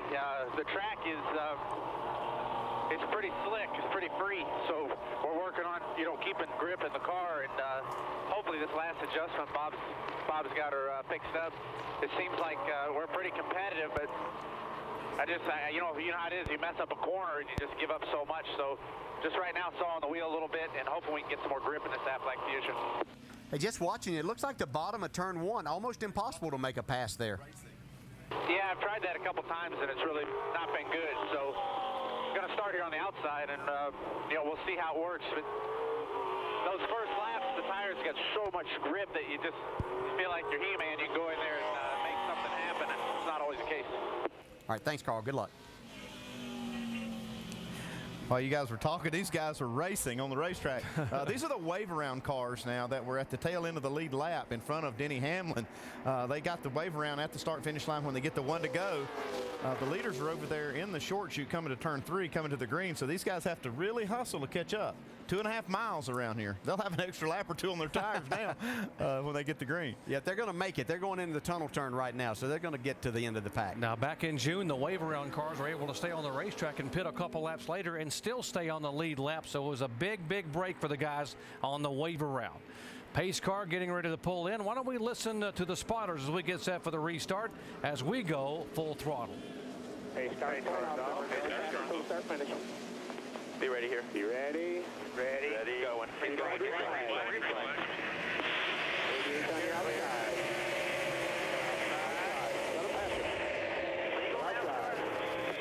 Still the 24 inside. Clear. Still clear if you need it. Still out there. Clear. Inside the 9 inside. Looking inside. He's behind you. Clear. Clear. They're high. We need it. They're high. You got the 33 with you and the 88. Clear by 5. Still all clear. Single file. 1 back. Clear by 4. Inside corner. Outside. Clear by 42 is looking inside. At your left rear. Still out there tonight. Still going to be out. Great scramble back here from about 7th on back. The 42 car, Juan Pablo Montoya is 7th. Casey Kane, there's the 18 car of Kyle Busch. These guys were 3 wide coming off turn 1 a moment ago. Man, you see a lot of jockeying for position on these double file restarts. Yeah, we heard Carl Edwards just say the tires have so much grip at the start. These guys are trying to make the most of that and get as many spots as they possibly can. That's got to be a hard adjustment because these cars had fell off 3 seconds a lap before they made that pit stop, and now you got to go back green right now with a lot more grip. Is that hard to adjust to? Yeah, it is, because you can drive the car so much harder. You can get down into the corner, you can pick the gas up sooner, so your mindset totally changes. And then as this run goes on, you have to really make an adjustment then too to go back to letting off a little sooner and being a little easier with the throttle. NASCAR has given the 11 car a warning.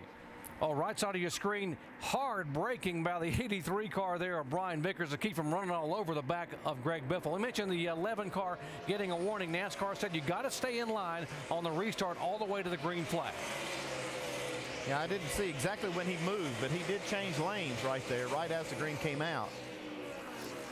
Great action here. Casey Kane in the 8 car and the 9 car in 8th position. Mark Martin behind him in 9th.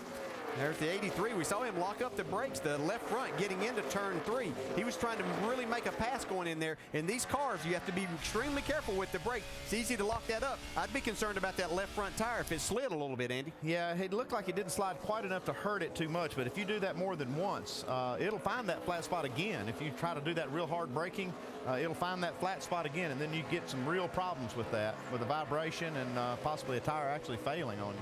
Kane now taking the 7th spot away from Newman. Newman 8th, then Mark Martin 9th. Kyle Busch is 10th. Behind them, Biffle, Vickers, and Rudeman 11th, 12th, and 13th. Look how low on the racetrack.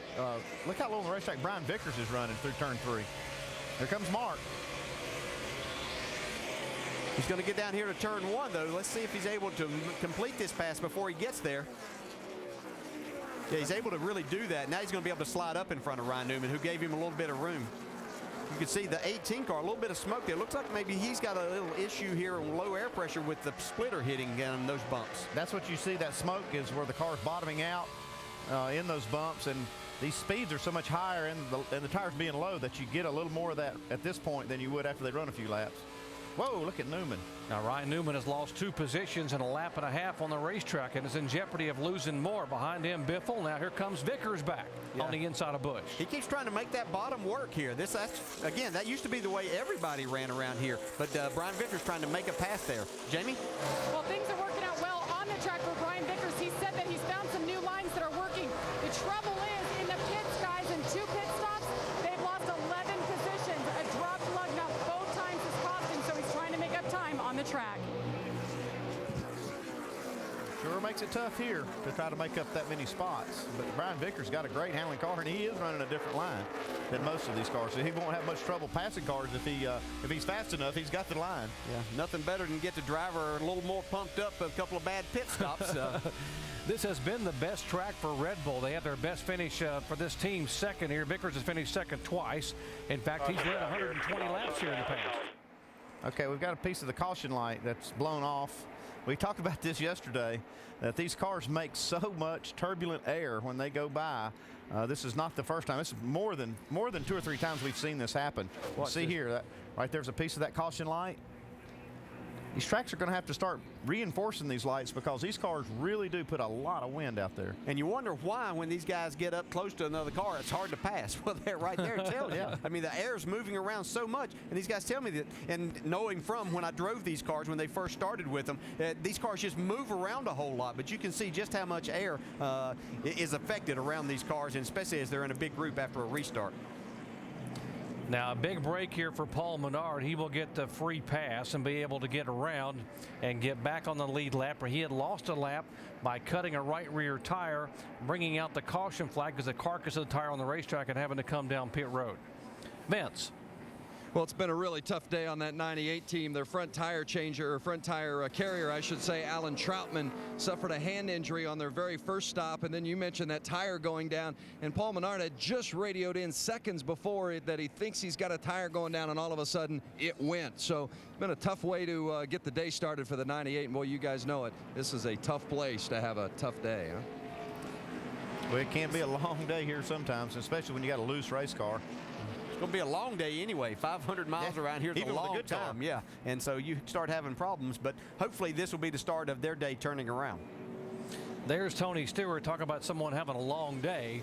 He had a great day here back in June from the back of the pack all the way to victory. And right now, Tony Stewart is struggling with the handling of the car. Has already made a pit stop early on lap 13 for a tire situation. He is in 34th position. He is the next to the last car right now on the lead lap. Now you see Johnson, Gordon, Edwards. We look for these cars to make a pit stop. I know as much as these tires are falling off, that if these leaders come down and you don't, you could get caught out big time. Looks like Denny Hamlin's going to stay out, but it's going to be an opportunity. You see some cars ducking down back here now. This is going to be an opportunity for these guys. Here we go. You see Rudeman making a late decision. This is going to pay off for these guys right here. The highest running car was David Rudeman. He's 13th coming down pit road. Kenseth is there. David Reagan. There's Rudeman. The 00 has really been a breakout season for him. Jamie. And David Rudeman already down and away in his pit box. Same car he finished third with. So far, so good. Been a little tight today so far, guys. The 88 of Dale Earnhardt Jr. He's been battling a condition of a loose race car most of the day today. Hasn't been terrible, but it's loose. They're going to make an air pressure adjustment. Dave? Tony Stewart's crew still working on this car. Chassis adjustment in the right side there. They will take on 4 tires. They're also going to put a spring rubber into the right rear. The car was tight. So they go from being very loose and having a hard time hanging on to it to being too tight. Cars from 17th on back came on the pit road, back with a restart.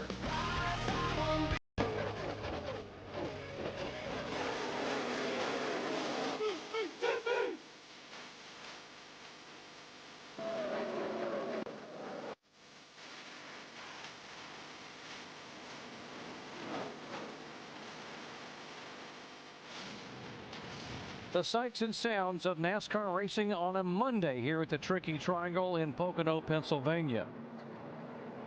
Getting set for another restart, lap 64 of 200. And let's take you back to the previous restart and show you what NASCAR was concerned about. In the drivers' meeting, they tell all the drivers you have to stay in line until you cross the start-finish line. You see, this is a good start here, the original start of the race. And Jimmy Johnson controls that one, and Denny Hamlin controls this start as well and stays in line. His third one, where he makes a little bit of a move, you can see he moves over in front of Jimmy Johnson. You cannot move out of your lane until you cross the start-finish line, even if you haven't cleared. NASCAR issued a warning to that team and saying you've got to stay in line in your position until you cross the start-finish line. Dave. So, Doc, it's always a little distracting when NASCAR gives you a warning, but how about that debris that fell off the light on the fence there? That might be a little bit distracting for our leader, too. Here it comes, and Denny Hamlin's going to get a piece of that. Doink. Wow, he got a big piece of that. Yeah, they did. They reasoned through spotter Curtis Markham and Mike Ford up on the pit box that everything was okay, but a little frightening. Yeah, you see now why they call that a splitter. They split that piece right in two. So, see Hamlin up there in front. Let's listen into the Jimmy Johnson radio. Good job, bud. Bro, good job. Nice and easy now. God, this race is way too long. Yeah, but that's what makes it good for a guy like you. Right, when the going gets tough. Yeah, be fine. It's just, I never wanted, you've got a scoring pylon right across, right after you start past the start-finish line here. I never wanted to look at that thing. I wanted this to go what I felt like should have been the end of the race before I ever wanted to look at it. And usually that was the end of about halfway. Yeah, so you just don't pay attention to that thing. It's just a long day, and then it makes, you just have to concentrate and do your job for a long time. Shannon? It's funny how a long race always seems to come down to the last few laps of fuel mileage here at Pocono. Chad Knaus has already told Jimmy Johnson, start saving that fuel. Now, you'll remember that they have lost the fuel mileage gamble twice this season, once here at this very track and at Chicago. So those guys are thinking fuel right now. Well, if they're thinking that much about fuel, why they didn't come in and pit there? Let's watch Denny Hamlin now on the restart after the NASCAR warning about staying in position. I don't blame him. I don't want to jump down and get in front of that 48-2 before he got a shot to get the run. But this time, Hamlin up high, Johnson on the inside. Now, Johnson has to be careful, too, because he can't beat that 11 car to the line. He didn't, but it was by about 6 inches. He was right on him right there that time. There wasn't any room for Denny Hamlin to pull over. Jeff Gordon's giving Jimmy Johnson a real push down the front straightaway. Johnson has the edge going into turn 1, but will he have it coming off? Oh, they get all jammed up on the top side. Yeah, Gordon's car slid up right in front of Kurt Busch. Here comes Casey Kane on the bottom side. He took advantage of that little jam up. Yes, he did. Whatever it was there. Here comes Kyle Busch, 3 wide. Somebody has to give right here, guys. Well, Busch gets up in front of the 39 car. Look at Mark Martin just hang right there on the right rear corner of Busch. Yep. Kyle Busch able to power off of that corner, though, and slide up in front of Mark. Ryan Newman now coming back on the inside of Martin for position. See Sam Hornish back there in the 77. He's right behind Brian Vickers. He's trying that bottom side to see if he can make up a couple of spots on this restart. Oh, Kyle Busch gets a little bit sideways. Just a huge push that you get down this front straightaway. It's over 200 miles an hour. See all of those guys clear Ryan Newman before they got to the turn 1. Update on Kyle Busch. Vince. Well, this team did not have a good race car when it was here in June, and they really worked on it. Brought a new car here to Pocono this weekend, and it's been a good run so far for Kyle Busch. The team in the pits has done a nice job, but right now Kyle says it's turning a little too good in the corners. Feels like it's going to spin out. That's not a good feeling to have, but he's managing it so far. Kyle Busch trying to turn things around after finishing 33rd and 38th the last 2 times in Cup racing. There's a battle side by side. Biffle down the inside. Biffle's coming like a maniac, man. He came off that corner to the last corner and almost knocked the wall down. Yeah, this is a 2.5 mile wide racetrack, but it wasn't wide enough for Biffle coming out of turn 1. Let's go back and take a look at that. Still 3 wide at start-finish line. Let's see who's going to win this battle into turn 1. Biffle's hung down on the inside. His car's going to have to be very good if he's not going to lose a couple of spots here. And maybe more. You got Hornish out there too. Here we go. Let's go back to the lap before. See Greg Biffle there coming off of turn 2. Just gets into the outside wall. I don't know if you don't hardly see a mark. It's just barely if he touched it. Boy, he was all over it.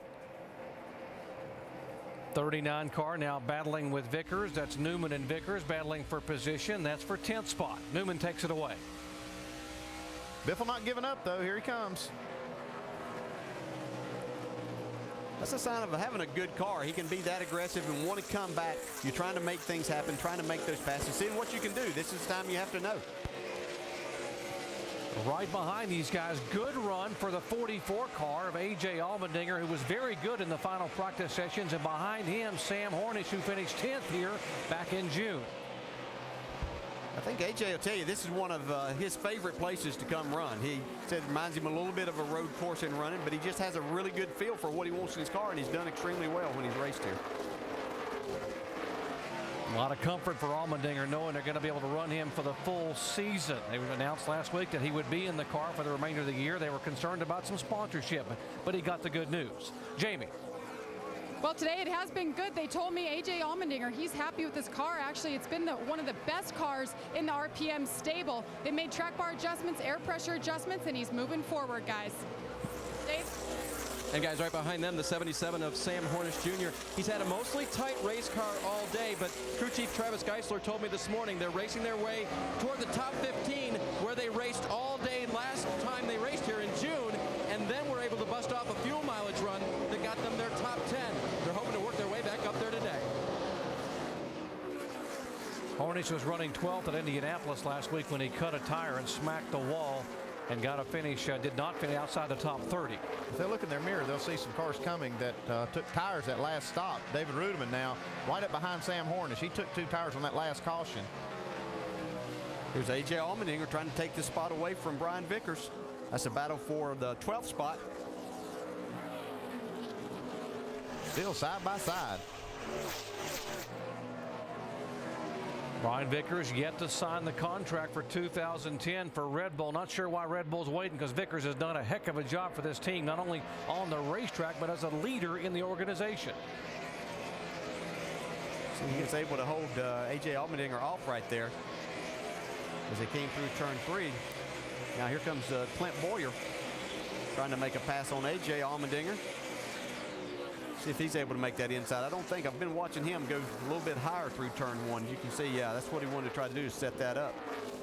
You see behind that group there, you see Hornish. There's a 00. Andy was talking about Rudeman, Kenseth. These guys here, the 00 17 on back, they have fresh tires.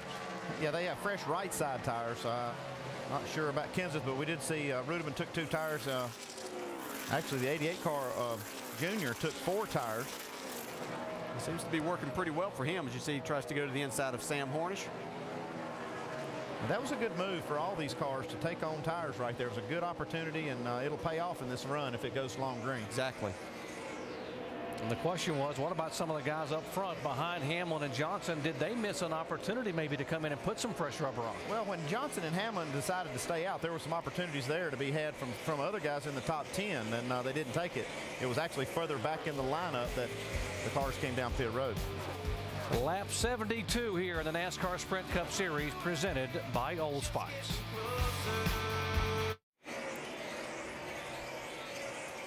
Denny Hamlin leading here at Pocono Raceway. Behind him is Jimmy Johnson. And following our coverage today, coming up at 5 o'clock Eastern Time, NASCAR Now Roundtable, presented by Home Depot on ESPN2.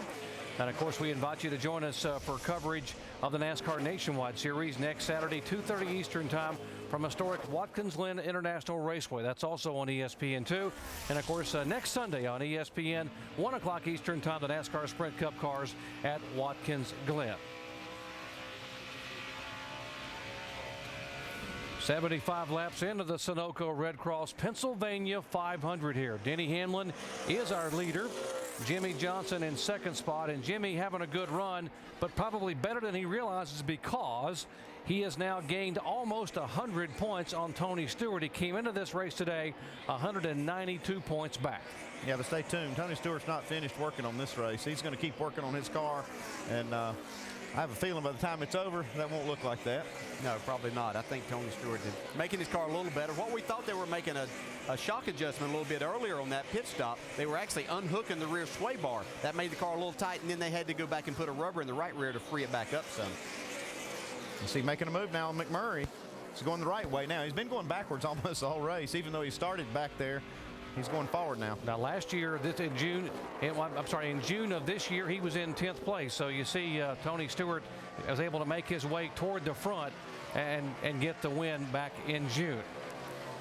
Started back in 43rd position. Let's get you up to speed on our leader, starting with Denny Hamlin and Dave. He stayed out on that last pit stop opportunity, as you saw, discussing the testing policy with crew chief Mike Ford. The no testing policy, that is. Mike said it's overrated. He said you don't know what you have until you get to the emotion and the pressure of the weekend. Well, on Saturday, in the 3 turns of Pocono, they were tight, tighter, and tightest. And he said my driver wasn't happy. They made a big change, and this car is fast. Shannon? Dave, Jimmy Johnson in the 48 team, they were very happy with this car all weekend in practice. Once the race started, they've just been a little bit off. On that last pit stop, they worked on turn 3. Right now, Jimmy Johnson says the car just feels very slow, especially off the turns. Jamie. One guy who's definitely not slow, Carl Edwards in the 99. He's gained 1 position since that last pit stop. It's truly been a team effort. This pit team has got their work done here in the pits. Carl Edwards doing it on track. Remember, he said he was really loose. Well, those adjustments on that last stop tightened him up, and he's moving forward. Dave? Casey Kane holds down the 4th spot, but he's saying, what happened? I don't have the side bite that I had before. Kenny Francis, as crew chief says, we'll put things back. The track bar and the air pressure adjustment we gave you last time. Shannon? Dave, Kurt Busch is describing this 2 cars having mood swings today. Most recently, it's been very loose. Surprising because they were tight all weekend in practice. Now, Kurt Busch said before you get to this racetrack, you have to do your homework, and they're holding in the top 5, so it looks like they studied a little bit. Jamie?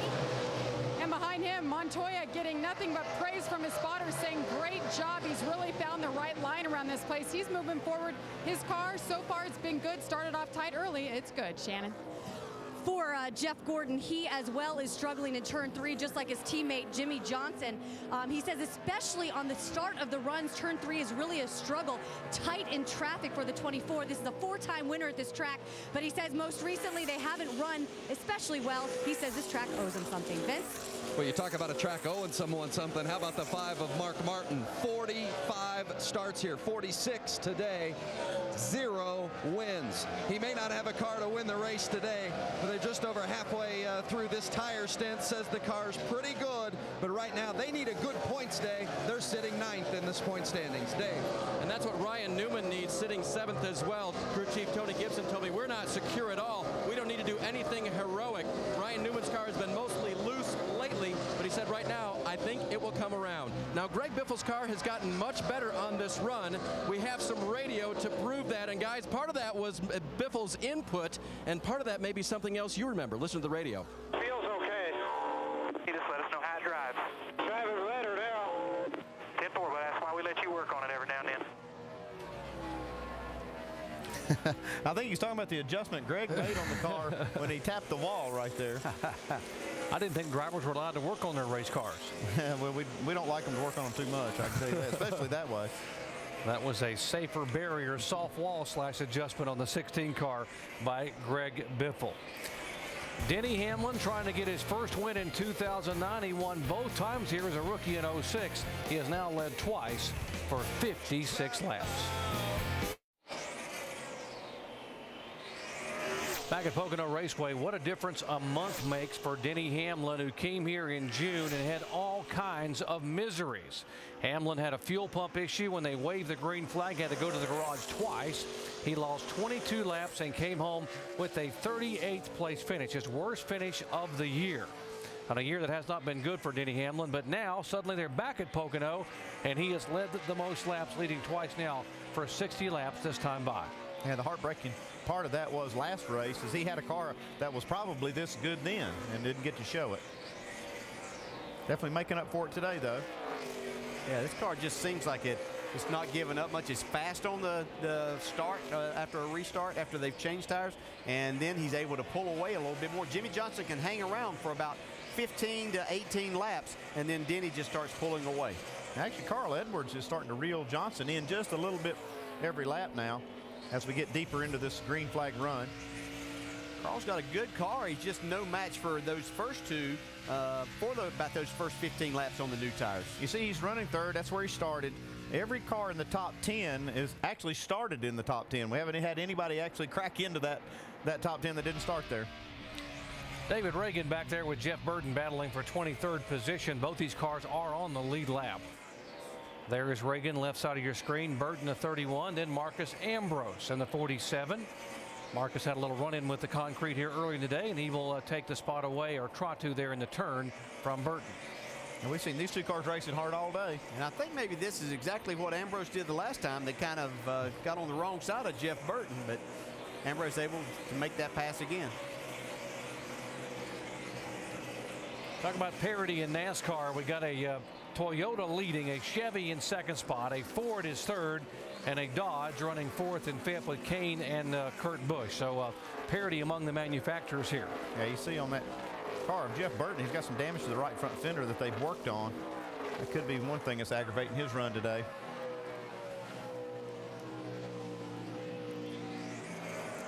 Here in the 24 might make an early pit stop. We're about 5 or 6 laps away from scheduled green flag stops. Yeah, here he comes. This would be a good opportunity to short pit, and they're going to take it right here.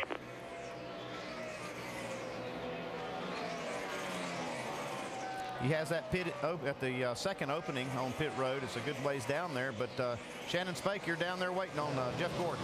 That's right. 24 car pulls it into the pit stall. They're going to make a track bar adjustment on this car. He's tight in 3. That's what he's struggling with the most, and it's going to be 4 tires and Sunoco fuel for Jeff Gordon. In fact, they were raising the track bar up there on the right side to help free the car up. Good stop. 14.2. Vince.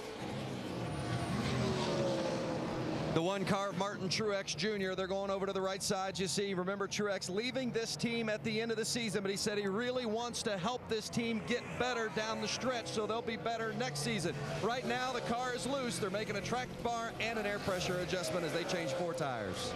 Martin Truex out and away, just under 15 seconds. Important for both Truex and this team to run well here down the stretch because Truex wants to have momentum going to Michael Waltrip, and this team wants to be able to attract a quality driver to fill that seat. Leader waiting to come in. We'll come back and cover his pit stops as we are just 13 laps, or make it 14 laps away from halfway.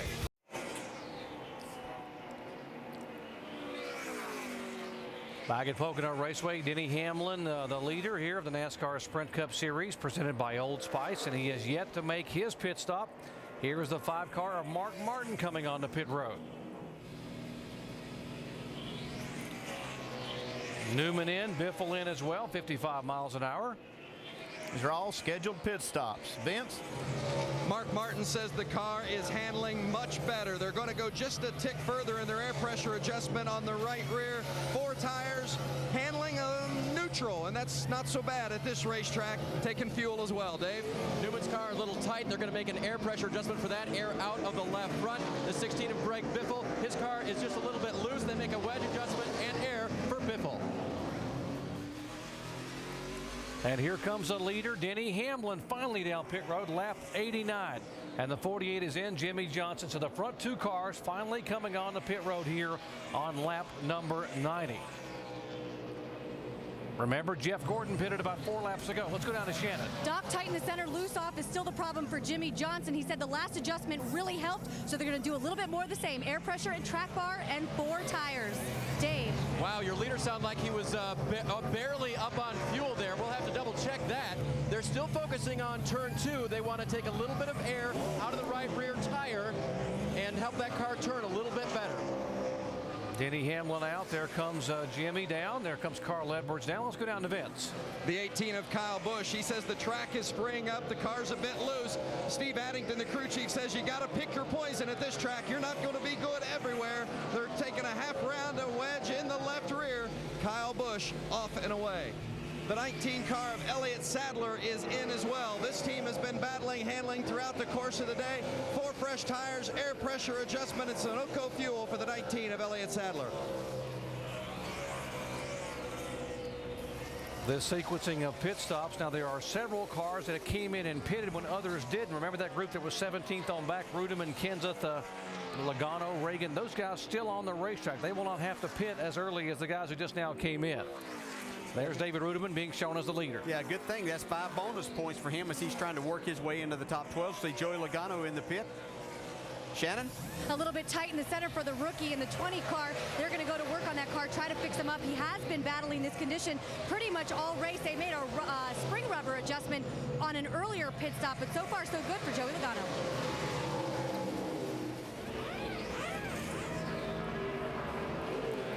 '55 crew cam there. That's Chris Hall, the front tire carrier for Michael Waltrip. Get an idea of how quickly things happen on pit road. Michael headed down after making his scheduled stop. There's West Coast, the tire carrier, Ryan McRae for the 98 car.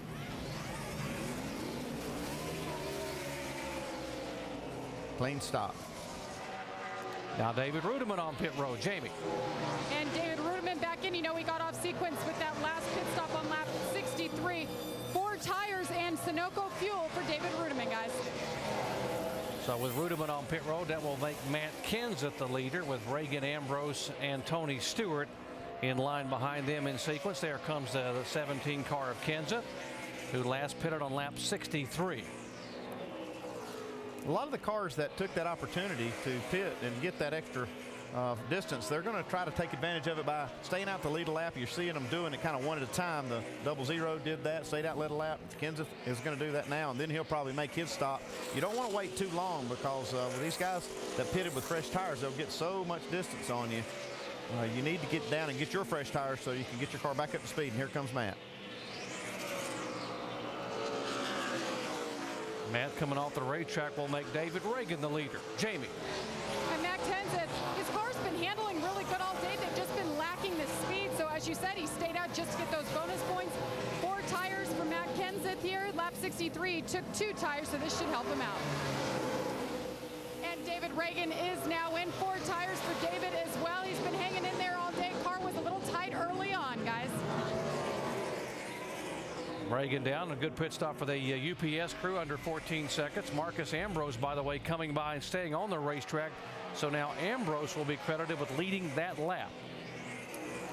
Third place shown right now is Tony Stewart. He's also still on the racetrack. Has not made his stop.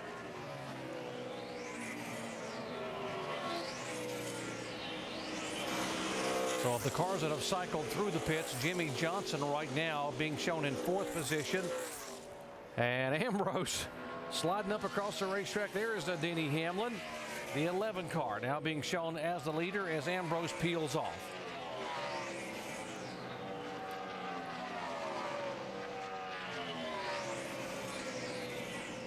Oh, it is a long way down that pit road here at Pocono. This is one of the longest pit roads on the circuit. These pit stalls are very long and got a lot of room to work. See him changing the right side tires. Vince? Tape on. Marcus Ambrose said there's a thin line between free and loose at this racetrack. You want to be free, not loose. Well, he's been tight, so they made an air pressure adjustment on those 4 tires. And a great stop, 13.2. Boys getting it done for Marcus Ambrose. He can't wait to get another good finish here. And Tony Stewart has yet to pit. He last came in on lap 63, now being shown in 3rd position. And just to give you an idea, our leader Denny Hamlin's running just under 56 seconds at 55.7. Tony Stewart's up over 57 seconds, so he's losing a good bit of time on the racetrack right now. But he's standing there, or sitting out there, hoping for a caution flag at this point in time. He's got Carl Edwards really breathing down his neck now. Running, like you said, almost 2 seconds a lap faster. It's going to be an easy pass for Carl. Yeah, Carl came out literally almost just a couple of car lengths behind Jimmy Johnson, but as we've seen, his car's just no match for the 11 and the 48 here on fresh tires. And Carl has taken that 3rd spot back now.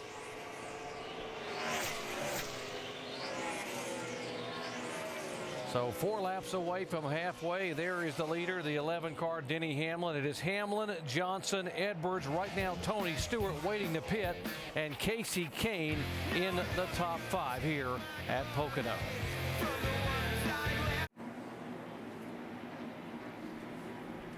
Under caution here at Pocono for the 4th time a day. Caution coming out on lap 96 because of car number 96, Bobby Labonte. Spinning up in turn 3, bringing out the yellow flag. He's way out of the groove right here, and there's no grip up there. No, none at all. And you can see right here, Joey Logano is going to make a great move, go to the outside, and just slips by. Tony Stewart was on pit road when that spin happened, and now here come all the leaders back down pit road. 35 cars on the lead lap, and they are all in the pits. Jamie. Carl Edwards was following what the 48 was doing. He's taking right sides and fuel only for the 99. Shannon? Jimmy Johnson says this is the best the car's been all day. They are going to make a track bar adjustment, 4 tires and Sunoco fuel. Vince? The 5 car Mark Martin just going to take 2 tires in fuel after they had just been in a few laps ago. Dave Burns. 2 tires for the leader. Minor wedge adjustment. Car was a little bit free. Race off of pit road, and look at the tires. 2 tires this time. You see Kyle Busch's bunch gaining 5 positions. Kurt Busch back a spot. Boy, what a huge break this was for Tony Stewart, though. He took 4 tires right when that caution came out. He came back out on the lead lap, and he stayed on the racetrack, and all these cars are going to line up behind Tony Stewart. They're going to have right side tires, but he's got 4 new tires on his car. What a huge break for Tony.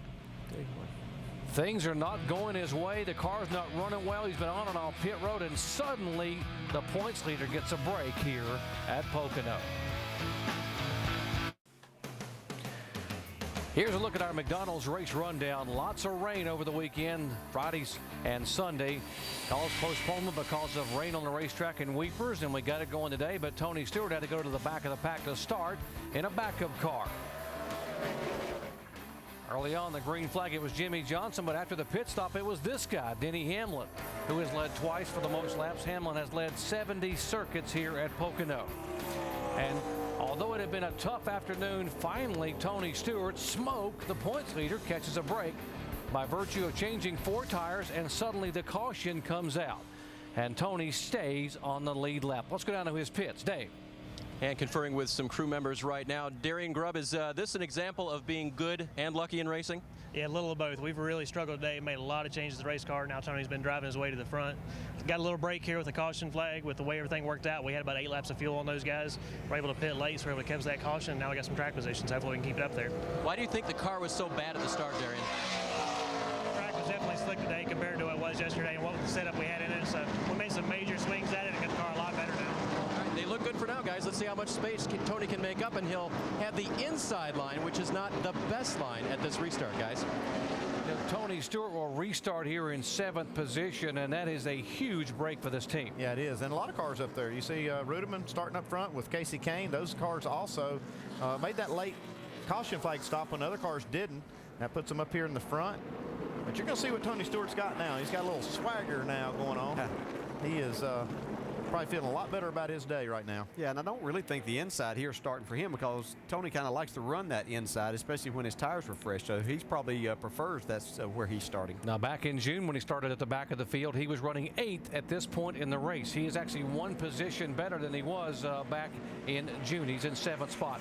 Folks, 36 cars still on the racetrack here at Pocono, and every single one of them right now are on the lead lap. Yep, that's one thing you get with this big old racetrack. Keep a lot of cars on the lead lap. Keep in mind now with Tony Stewart that he has 4 fresh tires. A lot of cars pitted just now and took on 2 right side tires, and their left sides are fairly fresh. They only had about 5 or 6 laps on them, but Tony Stewart's at no disadvantage tire-wise right now by gaining this track position. Casey Kane did not pit. He is at this time he is the leader. Rudeman, Kenseth, Reagan, Ambrose, McMurray, Stewart, and Elliott Sadler. Those 8 cars stayed on the racetrack, although Stewart was in the pits when the caution came out. And among the leaders that pitted, Denny Hamlin right now being shown in 9th position. It is Hamlin, Edwards in 9th and 10th. Yeah, Jimmy Johnson, who was running 2nd there, they opted to change 4 tires, and he's going to restart back in the 19th spot. So this could change the day entirely. We've got 100 laps to go, but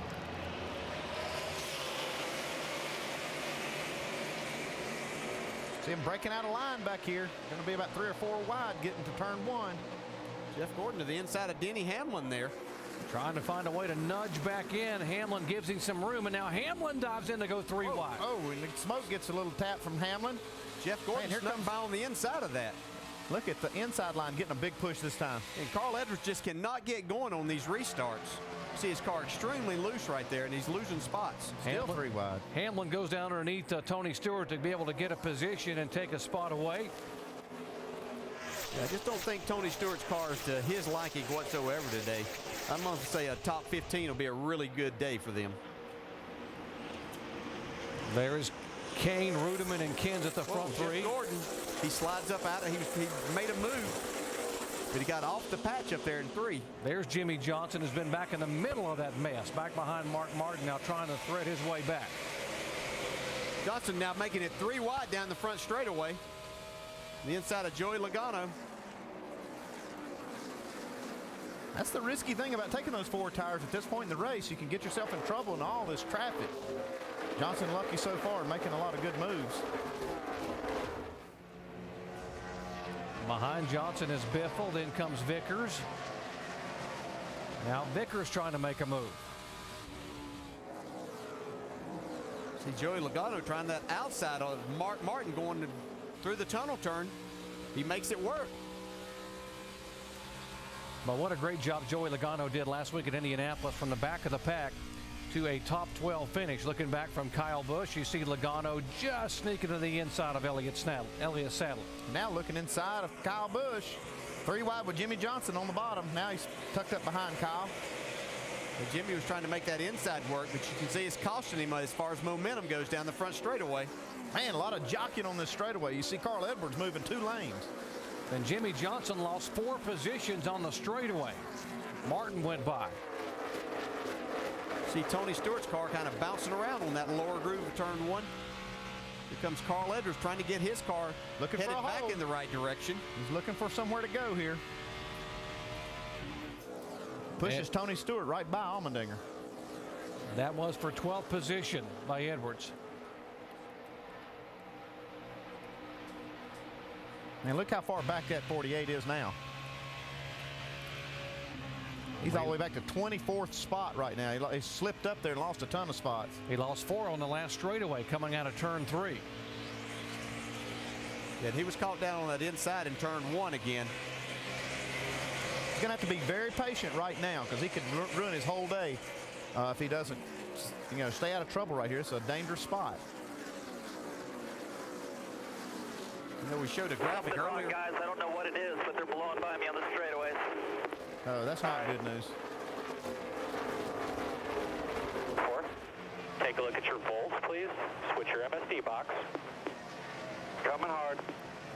Yeah, he's losing ground on the straightaway now. Yeah, he's got a problem.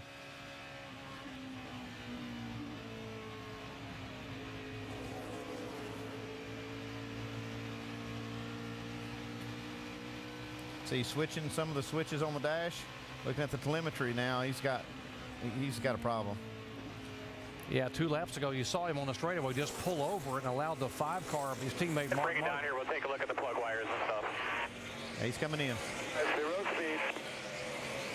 You know, we showed the graphic earlier where when Tony was back in 30th spot, Jimmy was up in second. They were, what, 76 points apart? Right now, it's back to 256. Getting ready to blow the motor right now. And Jimmy feels he's got an internal problem with the engine. Got fuel pressure, oil pressure, and all that. It sits here and it idles fine, it runs fine. Come on. Get the Sounds like they found a plug wire off right there. It sounds good right now. Yeah, I think they found a plug wire, and that can happen here. That rubber that builds up on the track sometimes will fly up and knock a plug wire off. Man, I've never been that lucky. The simplest thing it could be, it was for Jimmy Johnson. Here's how he may get out in front of the leader. I think he's going to. He'll have a chance. Casey Kane's coming pretty hard. But he's got a fast enough car. Yeah, he's going to stay out in front of Casey Kane right here. I think if they've got it up to fixed. speed. Yeah, if it's fixed. That's correct. Now at the back of Jimmy's car, they're looking back at Casey Kane, and now Jimmy looks like he is pulling away now from Casey Kane. Yeah, it sounds like it's up to full song now. Sounds perfect down the Long Pond straightaway. And now he's got some clean air to run in. Yeah. You're always thinking, man, if it's just be a plug wire that's off, and that never happens, but here it has maybe for these guys. We saw Tony Stewart be lucky and good, and now we've seen Jimmy Johnson get the same break. Johnson stays on the lead lap, and it is Casey Kane right now, our leader. You know there ain't no rest for the wicked. Back at Pocono, and Jimmy Johnson's troubles may be continuing. He just got passed by the leader, the 9 car of Casey Kane. Still got a problem of some kind. The car runs great off the corner, most of the way about halfway down the straightaway, and then at the end of the straightaway they start losing a lot of RPMs, a lot of speed. What's going on with that 48, Shannon? Well, they did not find a plug wire off, you guys. That's what the team has just told me. But Jimmy Johnson did come on the radio and say he thinks it may be something in the carburetor. So right now there's just a lot of confusion down here in the 48 camp. Everyone just waiting to see what's going to happen with that car. Kind of worries me though that when you see something on a car that hurts it at the end of the straightaway, it's usually a valve spring, and when that happens, it's just a matter of time before the motor finally just self-destructs. There's the 11 car, Denny Hamlin, the 17 of Matt Kenseth, and the 2 of Kurt Busch. They are 3rd, 4th, and 5th. There goes Mark Martin making up a spot. Moves up to 12th by Jamie McMurray. So Jimmy Johnson now being shown 1 lap down in 36th position. He is the only car, by the way, not on the lead lap. We invite you to round the bases with ESPN for 2 nights of Major League Baseball action. First catch Monday Night Baseball presented by Holiday Inn at 7 Eastern. Alfonso Soriano leads the red-hot Cubs against Scott Rowland and the Cincinnati Reds. Then catch 2 American League East rivals battle on Wednesday Night Baseball presented by Smirnoff Ice as Kevin Youkilis and the Red Sox take on Evan Longoria and the Tampa Bay Rays at 7 Eastern time. ESPN News will be shown in Boston and the Tampa markets. Major League Baseball on ESPN and ESPN 360 Monday and Wednesday. See Casey Kane now just stretching it out on the rest of the field. He's got a 1.5 second lead over David Rudeman. Casey got a lot of momentum. 4 top 10 finishes for Casey Kane the last 5 races. I talked to those guys in the garage area, the 9 team. They were very, very optimistic about the race up here, and their new engine package that they've got, that new Dodge engine, is starting to really pay off for them. Say a track like this, it really does, because it makes a lot more bottom end power. But you see Jimmy Johnson still having problems with this car. He's actually losing more spots, and it's slowing down even more and more. See the RPMs in the middle of the corner. That's normal about there, but it's just not picking up RPMs on the straightaway. Got to be frustrating for a driver, DJ. You know you got an engine problem, and you know it. As long as this race is, it's probably just going to get worse. And I don't know what you can do about it from the seat. No, there's really nothing. You just drive and get what you can out of it and make the most of the day. The problem that you have is all these cars on the lead lap, so it's going to be tough. And you keep trying to run. it's only going to enhance that problem, probably, Andy. Yeah, let's don't forget now that the 88 car had an engine failure at Indy last week. We don't know if this might be related to that with the Hendrick engine operation, but he's definitely having a problem here. Well, with him having problems, you know, about 45 laps ago, you see Tony Stewart just going by, on the left side of your screen, going by the 48 of Jimmy Johnson. Jimmy had cut 100 points off the Stewart's lead about 35 laps ago. It was down to about 78 points. And now with Tony going by, the lead for Tony Stewart is up to 191 over Jeff Gordon. 266 now over the 48 car of Jimmy Johnson. Yeah, and another problem they're going to have is they're being told to pick up their speed. There is a minimum speed to stay out there and continue, and that's Jimmy's been told that he's going to have to pick it up, or they'll have to come in and work on that car to get it where they can run the minimum speed. He's almost 4 seconds a lap slower than leader Casey Kane right now, and you can see the car just not picking up any RPM. Should be up to over 9,000 right there. The minimum speed here, or lap time, is a 59.47. That's what NASCAR tells every seven. Now you're being courteous to those guys out there, but NASCAR is saying that we've got to try to pick up our speed, so just do what you can. You hear Chad telling him 26 only, 5 back to next spot. what NASCAR has told him. This is a really difficult situation as a driver. You're trying to stay out of the way, but trying to run as hard as you possibly can. So his lap times have been around the 60-second mark, so he's going to have to pick up about 0.3 of a second. See Carl Edwards now putting a little pressure on Stewart. Stewart passing the 6th car of David Reagan. That's for position for the 9th spot. They've made a ton of gains on that 14 car today. They started out so loose they couldn't hardly hang on. Actually made a pit stop thinking they had a flat tire. The car got so loose they had an opportunity to unhook the rear sway bar and then start adjusting the car from there, and then caught that huge break when they pitted and the caution came out and they stayed on the lead lap. And Casey Kane up front is our leader. Momentum so important in this sport, and Casey Kane and this 9 team really have it. Right now they have the lead as well at Pocono.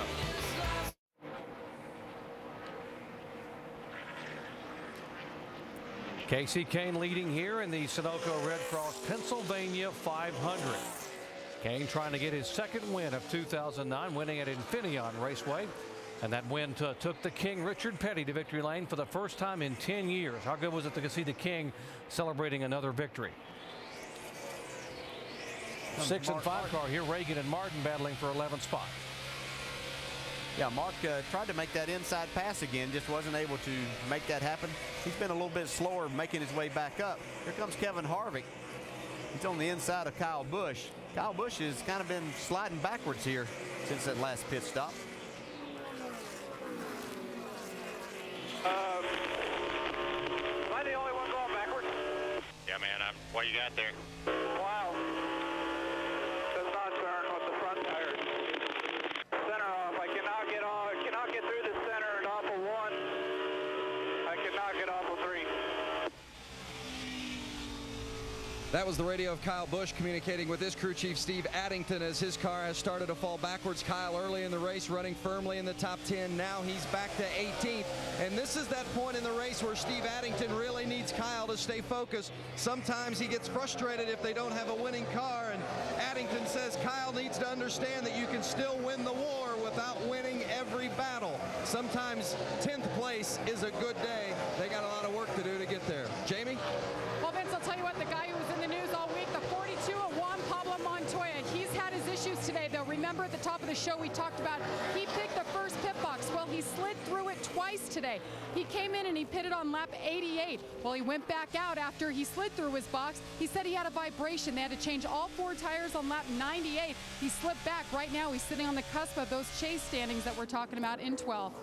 Jamie, he entered Indianapolis in 9th in the points, and because of not getting the win there, not getting a top 10 finish, he moved back to 11th. And now, right now, he is sitting in 12th spot, just hanging on just 28 points in front of the 00 of David Rudiman. And that's been the focus this year for that 42 team of Juan Pablo Montoya. We got to get in the chase.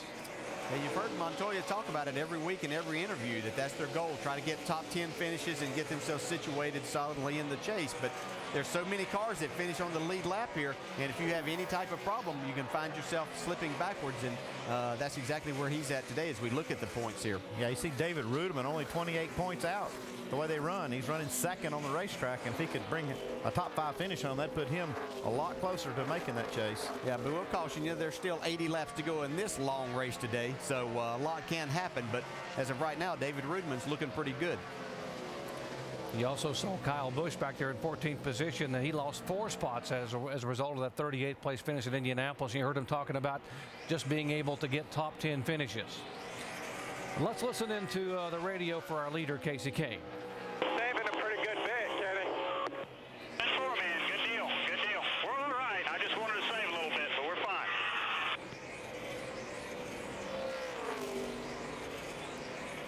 Take a look at the windows, the fuel windows for our top 3 drivers, and getting close. Yeah, you see Casey Kane has got a few more laps on his fuel load. Here's a second spot changing places. You see David Rudeman's got just a little bit more, and Denny Hamlin making his stop later than any of them. He made his last stop on lap 90. Remember, David Rudeman finished 3rd here back in June, at one of his 4 top 5 finishes, including a win this year. Casey Kane, our leader here, lap 121, moving in on pit stops when we come back.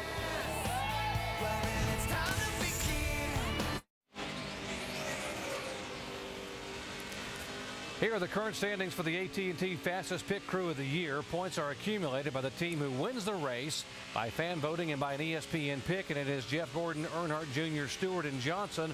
Right now, that's the top 4 in the category. Make your pick for the AT&T Fastest Pit Crew of the Year by texting the car number for the pit crew you think is fastest and most valuable in each race to 2258. Standard messaging rates do apply. It has been a bit of an adventure here all afternoon for Dale Earnhardt Jr., who has been hanging on for dear life. Take a look. Well, he's driving this race car for all it's worth right now. I'm not sure how much it's worth because it is loose on every exit of every corner. You see there, he even gets into the wall with the car moving around so much. What do they call that in California? Drifting, where the car comes out backwards, sideways around a corner. He is just hanging on. Vince. Crew Chief Lance McGrew for Dale Earnhardt Jr. Of course, only been on the job about 8 weeks, and he says he has been evaluating every aspect of this team during his tenure there, as brief as it may be. I said, what's the one area you've got to get better? And he said the cars. They're just older than they need to be. Unfortunately, it takes a month or so to build a new car. This is a new car. It's the one they ran at Indianapolis. It's the best one they've got. But he says we just got to get our cars to be better. We're seeing some of that today with the 88 and Dale Jr. Thanks, Vincent. Here's Jamie McMurray coming on the pit road. We're expecting leaders pit stops, and McMurray coming in out of the Roush Fenway stable here on lap 126. Vince.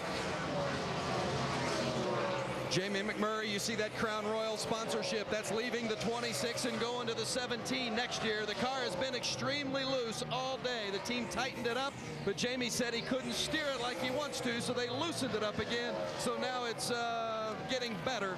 Near neutral air adjustment and 4 tires for the 26 of Jamie McMurray. Casey Kane comes off, and he will head down pit road, and making very, very sure he does not speed, gets it down to 55 miles an hour. And Kane has now led the last 29 consecutive laps. Let's go to the 00 pits. Jamie. David Rudeman was running 30, pulled in now. They're going to make a right rear wedge adjustment. 4 tires and fuel. They sit 13th right now in points, but they're closing that gap, guys. Dave? 4 tires, a windshield tear off, and a slight air pressure adjustment for a car that's a tick tight. This was a 37-lap run with some caution laps. They need another 37-lap run and then about a 36-lap run if they're going to make this on just one more stop. Kane coming down. You see Rudeman behind him coming down pit road. That's Matt Kenseth. Here is the 6 car of David Reagan in for his service.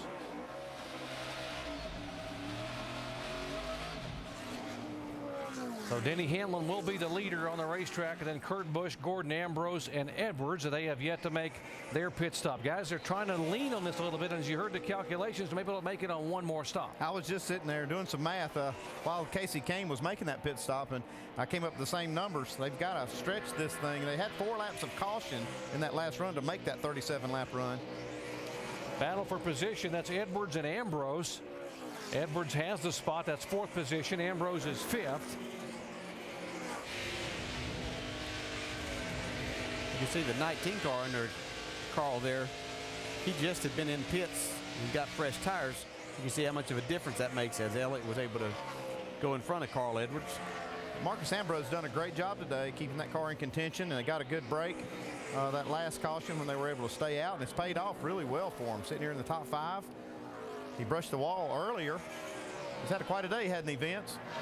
He sure is. This car was loose at the beginning, then it went tight. Now he's trying to get some drive off the corners. He just doesn't feel like it's doing what he wants it to do or needs it to do to really get up there and be in the mix. Doesn't turn like it needs to has been the biggest complaint for the 47. But still, Andy, as you said, a good day and a good season for this team. They feel like they're this close to having a breakout race. I'm not sure it's going to be today, but still a solid run for the 47. Very solid, and if you're looking for that breakout day for Marcus Ambrose, stay tuned next week. I guarantee he'll be good at Watkins Glen. Remember the effort last year at Watkins Glen? He went came all the way from the back of the pack to finish 3rd at Watkins Glen. And we talked to Marcus about being a newcomer here in NASCAR Sprint Cup competition. It's very difficult for me as a rookie coming into the sport, racing and trying to pass a Mark Martin or a Jimmy Johnson or a Jeff Gordon. You know, these guys I look up to, I admire, I respect. And so you have to race them like anyone else that you race against, but you also know your position in the world. And for me, it's about doing the right thing. Finished 3rd at Infineon. Now here's another pit stop here. The 98 car in for Paul Menard. Ryan McRae, rear tire carrier. Struggling just a little bit with that left rear tire. 15.3. Little tape there dangling off the back. Still waiting for Denny Hamlin and Kurt Busch and the other leaders to come on pit road. Hamlin last pitted on lap 98. We were at lap 130. Saying they can run about 35 or 36 laps. Yeah, that's just our guesstimation of how far they can go, and the driver can do some things to stretch that, and we'll see just how far Denny Hamlin and his crew want to stretch this. You know, right now, if he pitted, he'd have to go 35 and 35 to make it to the end. So anything he can do here to give him some cushion, run as many laps as possible without running out of fuel. I think he's coming in next time. And you know, going back to Casey Kane and Kenny Francis and them, they were figuring this fuel mileage back before halfway, just before halfway, lap 98, somewhere in that range as to what they may need to do as they got ready. Ryan Newman and Tony Stewart, teammates on pit road. See just how long this pit road is. You can see just how far down they have to go, Dave. They do indeed. Ryan Newman's car was just a little bit looser on this run. They're going to make a track bar adjustment and an air pressure adjustment, 4 tires for him. Tony Stewart on that run. It's still tight in the center of the corners, but not as bad as last time. You see the track bar adjustment going in there for Tony. They'll take on 4 as well. 39 and the 14, ready to leave pit road.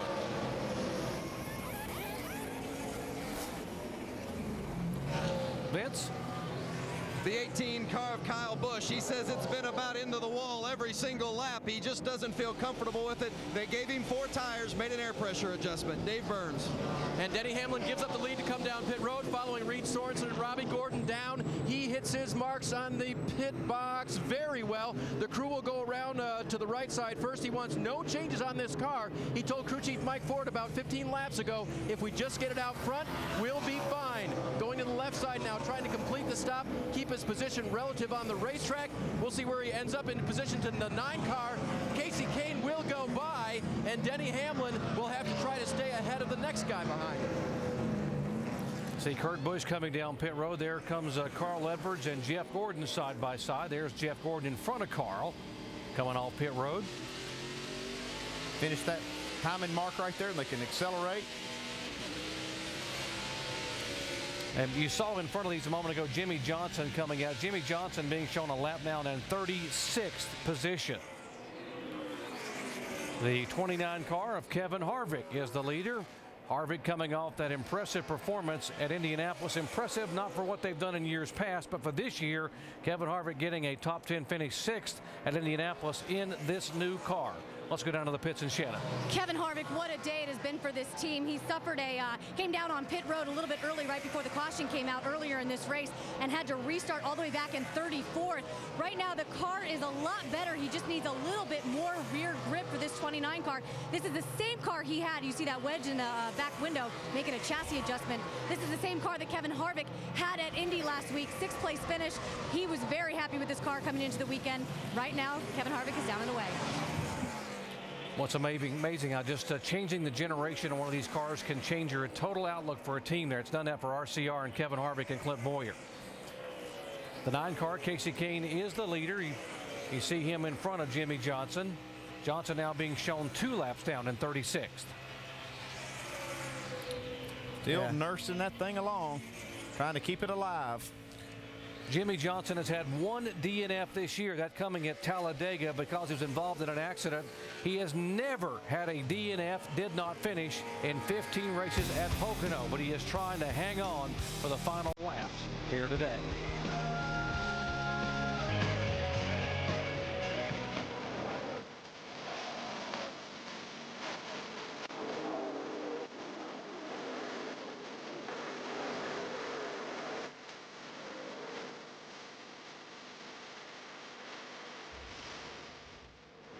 ESPN coverage of NASCAR Sprint Cup racing action from the tricky triangle. It has been trick or treat. We're still about 3 months away from Halloween, but it has been a tough afternoon for some, and others it has been quite the treat.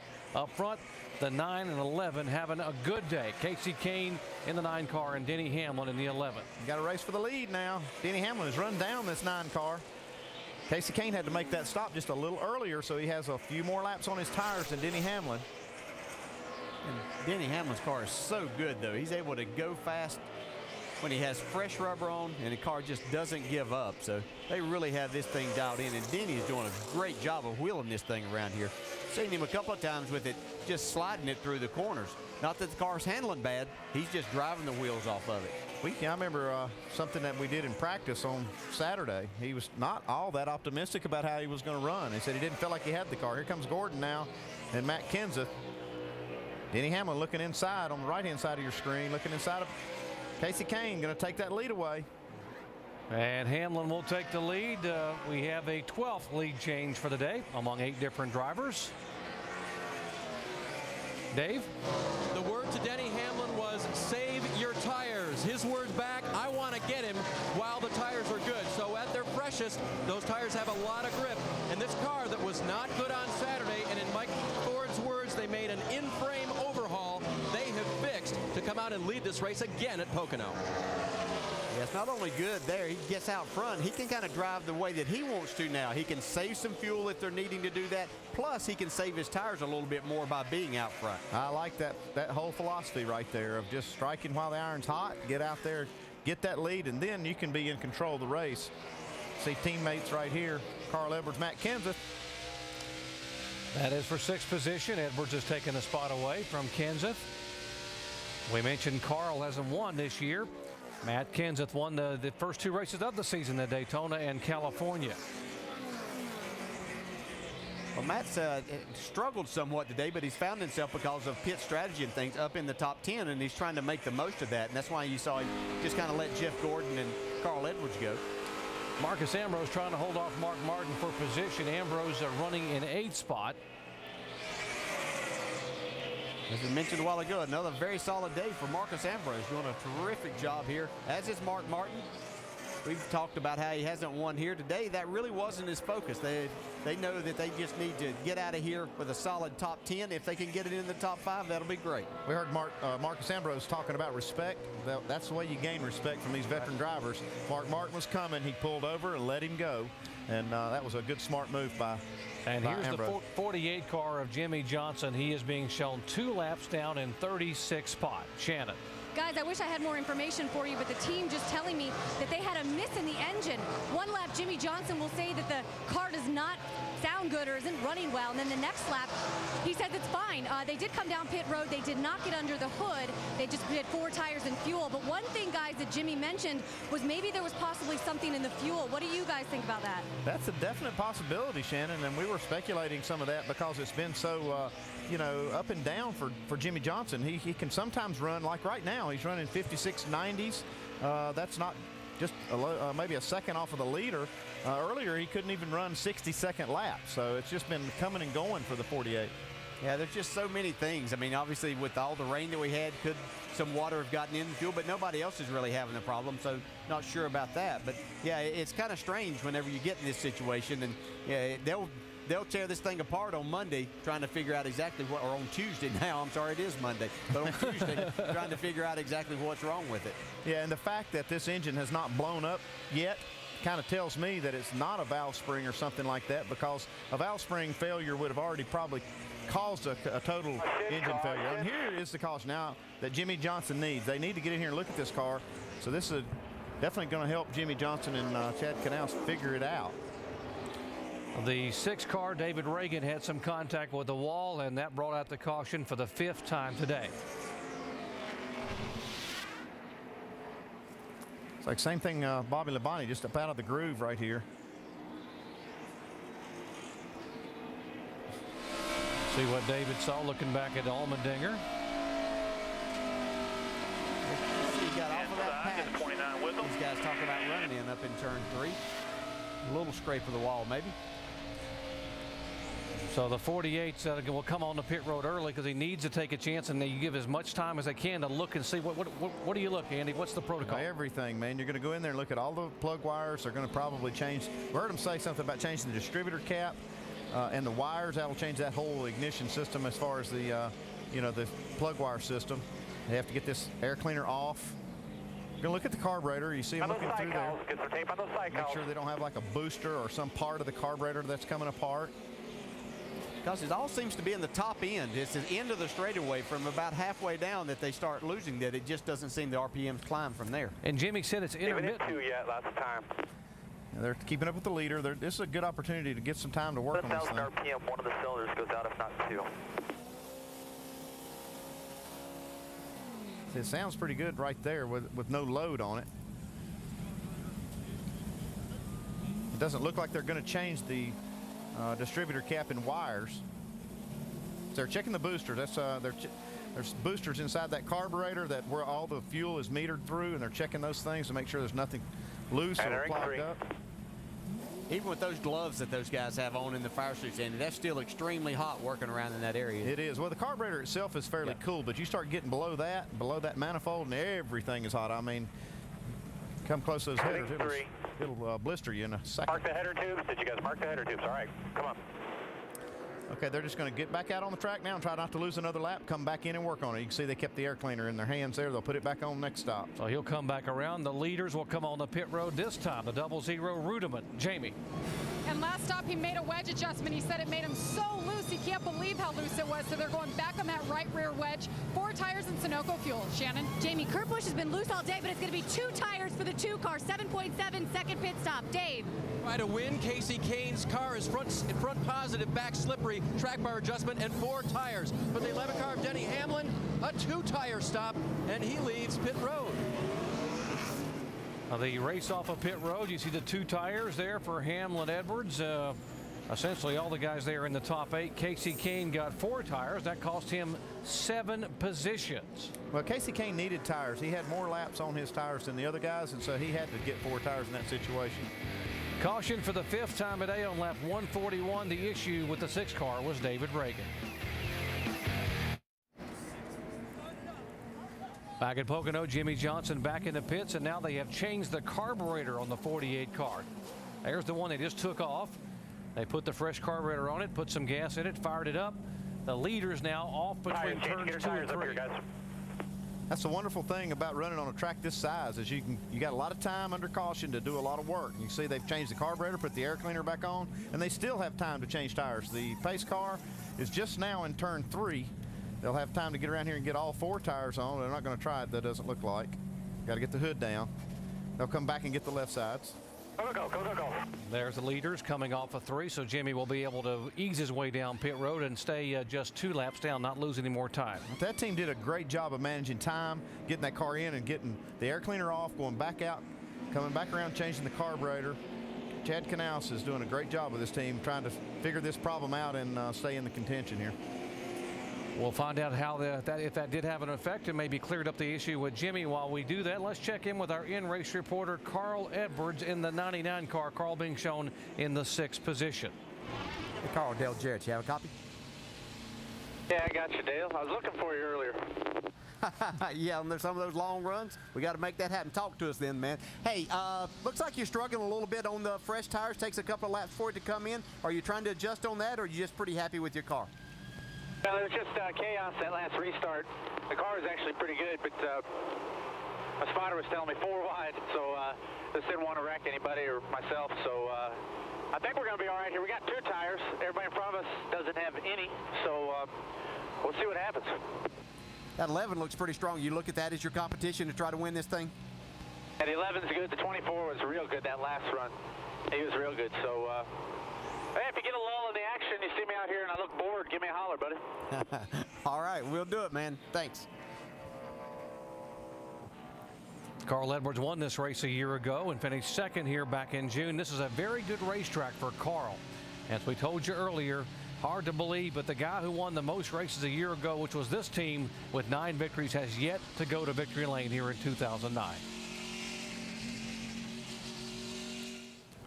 Mark Martin is our leader. Brian Vickers in 2nd spot in the 83 car. Jeff Burton 3rd. Hornish and Hamlin, the 11 car, is 5th. It's going to be another good one right here. You heard Carl talking about just how crazy that last restart was. Yeah, 4 wide wasn't something you want to get yourself in as you're trying to win a race and keep yourself up in the points. So using his head a little bit in that situation, and then he was able to pass the cars as they got strung out a little bit. Sounded like he wanted to talk under green, didn't it, if it gets boring? He does. We've been talking about that a lot, yeah. I bet he doesn't want to talk right now. No, no. He's going to be busy. I love the double file restart shootout style, and so do the fans. Here we go. Mark Martin brings him down and gets the green flag.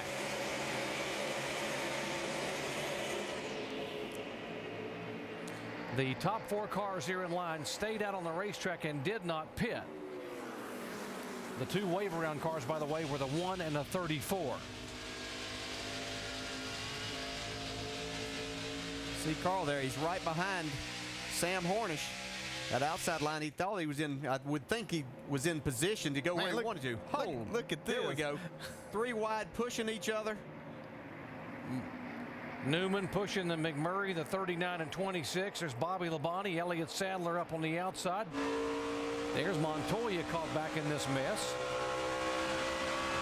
The Reed Swords in there in the 43 car. His teammate Allmendinger beside him as they are. Look at the 42 car thread the needle there. Wow, that's a pretty bold move there, but he saw that opening, knew that was a shot that he wanted to take to try to get past some of these other cars. Yeah, cars, Jeff Gordon 3 wide down the front straightaway.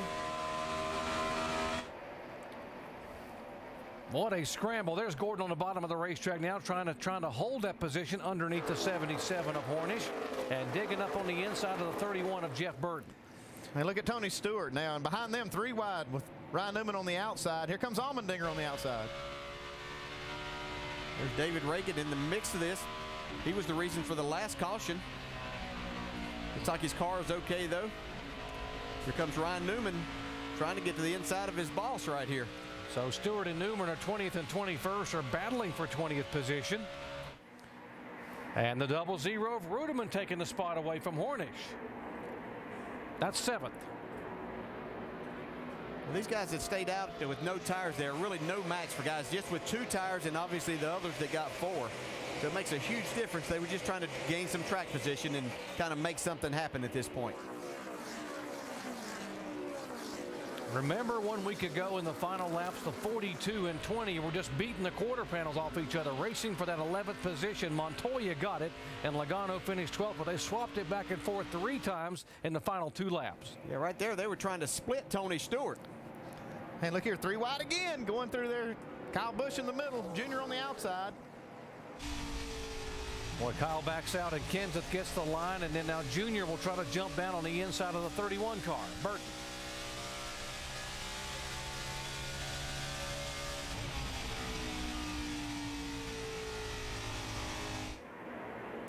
Yeah, look at the run right here that Junior gets.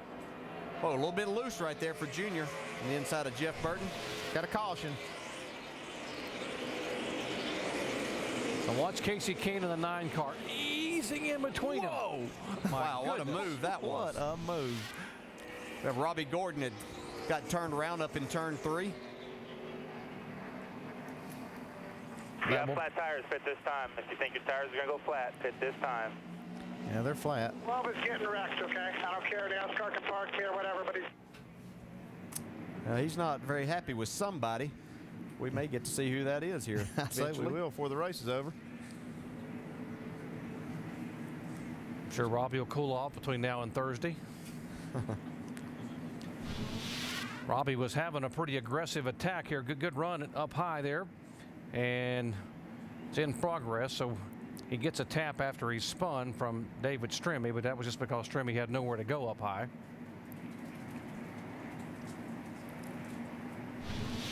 Now we are being told he was referring to the 12 car on the radio there a moment ago. There's the front end of Stremme's Dodge. You see a little damage to the front. That's a little evidence there, maybe.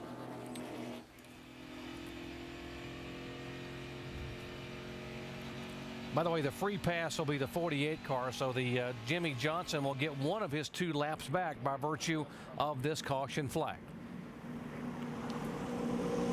I think the leaders will probably stay out right here. You'll see some of the cars come down. I thought, like Sam Hornish probably needs to come down pit road. He was losing Jeff a lot Burton, of spots. another one that stayed out there the last time. But we'll see. They might opt. I think that the worst of it's gone there, and they might opt to stay out there. They got themselves track positions what they were after. They might think they're more equal. We don't see many coming here. Ambrose is first one. Some of the guys further back making their way to pit road. Sadler, Waltrip, Casey Mears, Sorensen is there. Truex. There's Jimmy Johnson back in. Yeah, he's only going to be 1 lap down now. If we have another quick caution, we have no other cars that are on the racetrack that are any laps down. So as they continue to work on this thing, Shannon. Spark plugs are next for the 48 car. The car is still not doing what Jimmy Johnson wants it to do. So Chad Canal said, come on down. We got a free pass, so we're back on just 1 lap down, but they are going to start changing some spark plugs under the hood. You see they got a tray right there on the front of the radiator where they have the spark plugs, all the tools to change it. They're very prepared for this. See how many they can change during this stop. So they've changed the carburetor. They changed 1 plug wire. Now they're going to change the spark plugs and see if they can somehow diagnose the problem with Jimmy Johnson. Less than 50 laps to go here in the NASCAR Sprint Cup action at Pocono, and Jimmy Johnson back on pit road. They've changed the spark plugs, but he left a hood pin out. They got to come back down and put that hood pin back in. He's going to lose the free pass because of all this. Now Robbie Gordon, who spun a moment ago to bring out the 6 caution flag. Let's listen in to his radio. 12 is getting wrecked, okay? I don't care. NASCAR can park here, whatever, but he's getting wrecked. 2 times. He wrecked me in 1, and he wrecked me in 3. Now here's what he's mad about, talking about the 12 car of David Stremme. He's just at the top of your screen here. There's the 12 car getting into the 7 as he exited turn 1. I think that's the first incident, and there must have been one after that that got him in the wall. Yeah. So green flag, Mark Martin leading him down here. Martin, Vickers, Hamlin, Kurt Busch, and Edwards. Well, let's see how wild this restart is, man. They were 3 and 4 wide the last time, and they're fanning out again. Rudeman in the middle there. You saw Vickers trying to make a move. Here's Kurt Busch up on the outside. How about Carl Edwards digging on the bottom of the racetrack? Trying to get the inside of Denny Hamlin. If he could get by Hamlin, he thinks that'd be a great move because that 11 car is the car to beat. He wasn't able. Here comes Hamlin trying to make it 3 wide. Figures the best defense is a good offense at this point. Hamlin falls back in behind Vickers there as they chase Martin and Busch.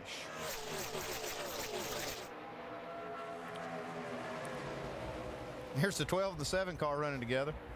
again. Yeah, you know, you say those things and then a little bit of time lapses and you think better of it. There'll be another time in another place. Okay, here goes Edwards around Denny Hamlin. Casey Kane looking to the inside. Man, look how far down he is on the track. These guys were headed to Philadelphia out of that turn. There's Kane trying to make it work on the inside. Hamlin has the middle lane. Look at Casey Kane get a good jump off the corner. Yeah, he's able to do that. Here comes Kurt Busch for the lead. Kurt Busch has not led a lap today, and if he can hold on, he goes by Martin. He would be credited with the leader as he comes out of turn 3 this time by. Oh my goodness, look at this, 3 wide, and it got a bump. That you see Robbie Gordon getting in the back of that 12 car he was talking about. Strimmy able to get by the 7 car, now pulling away. And still 3 wide. Scott Speed in the middle, Casey Mears. Now Bobby Labonte up on the high side.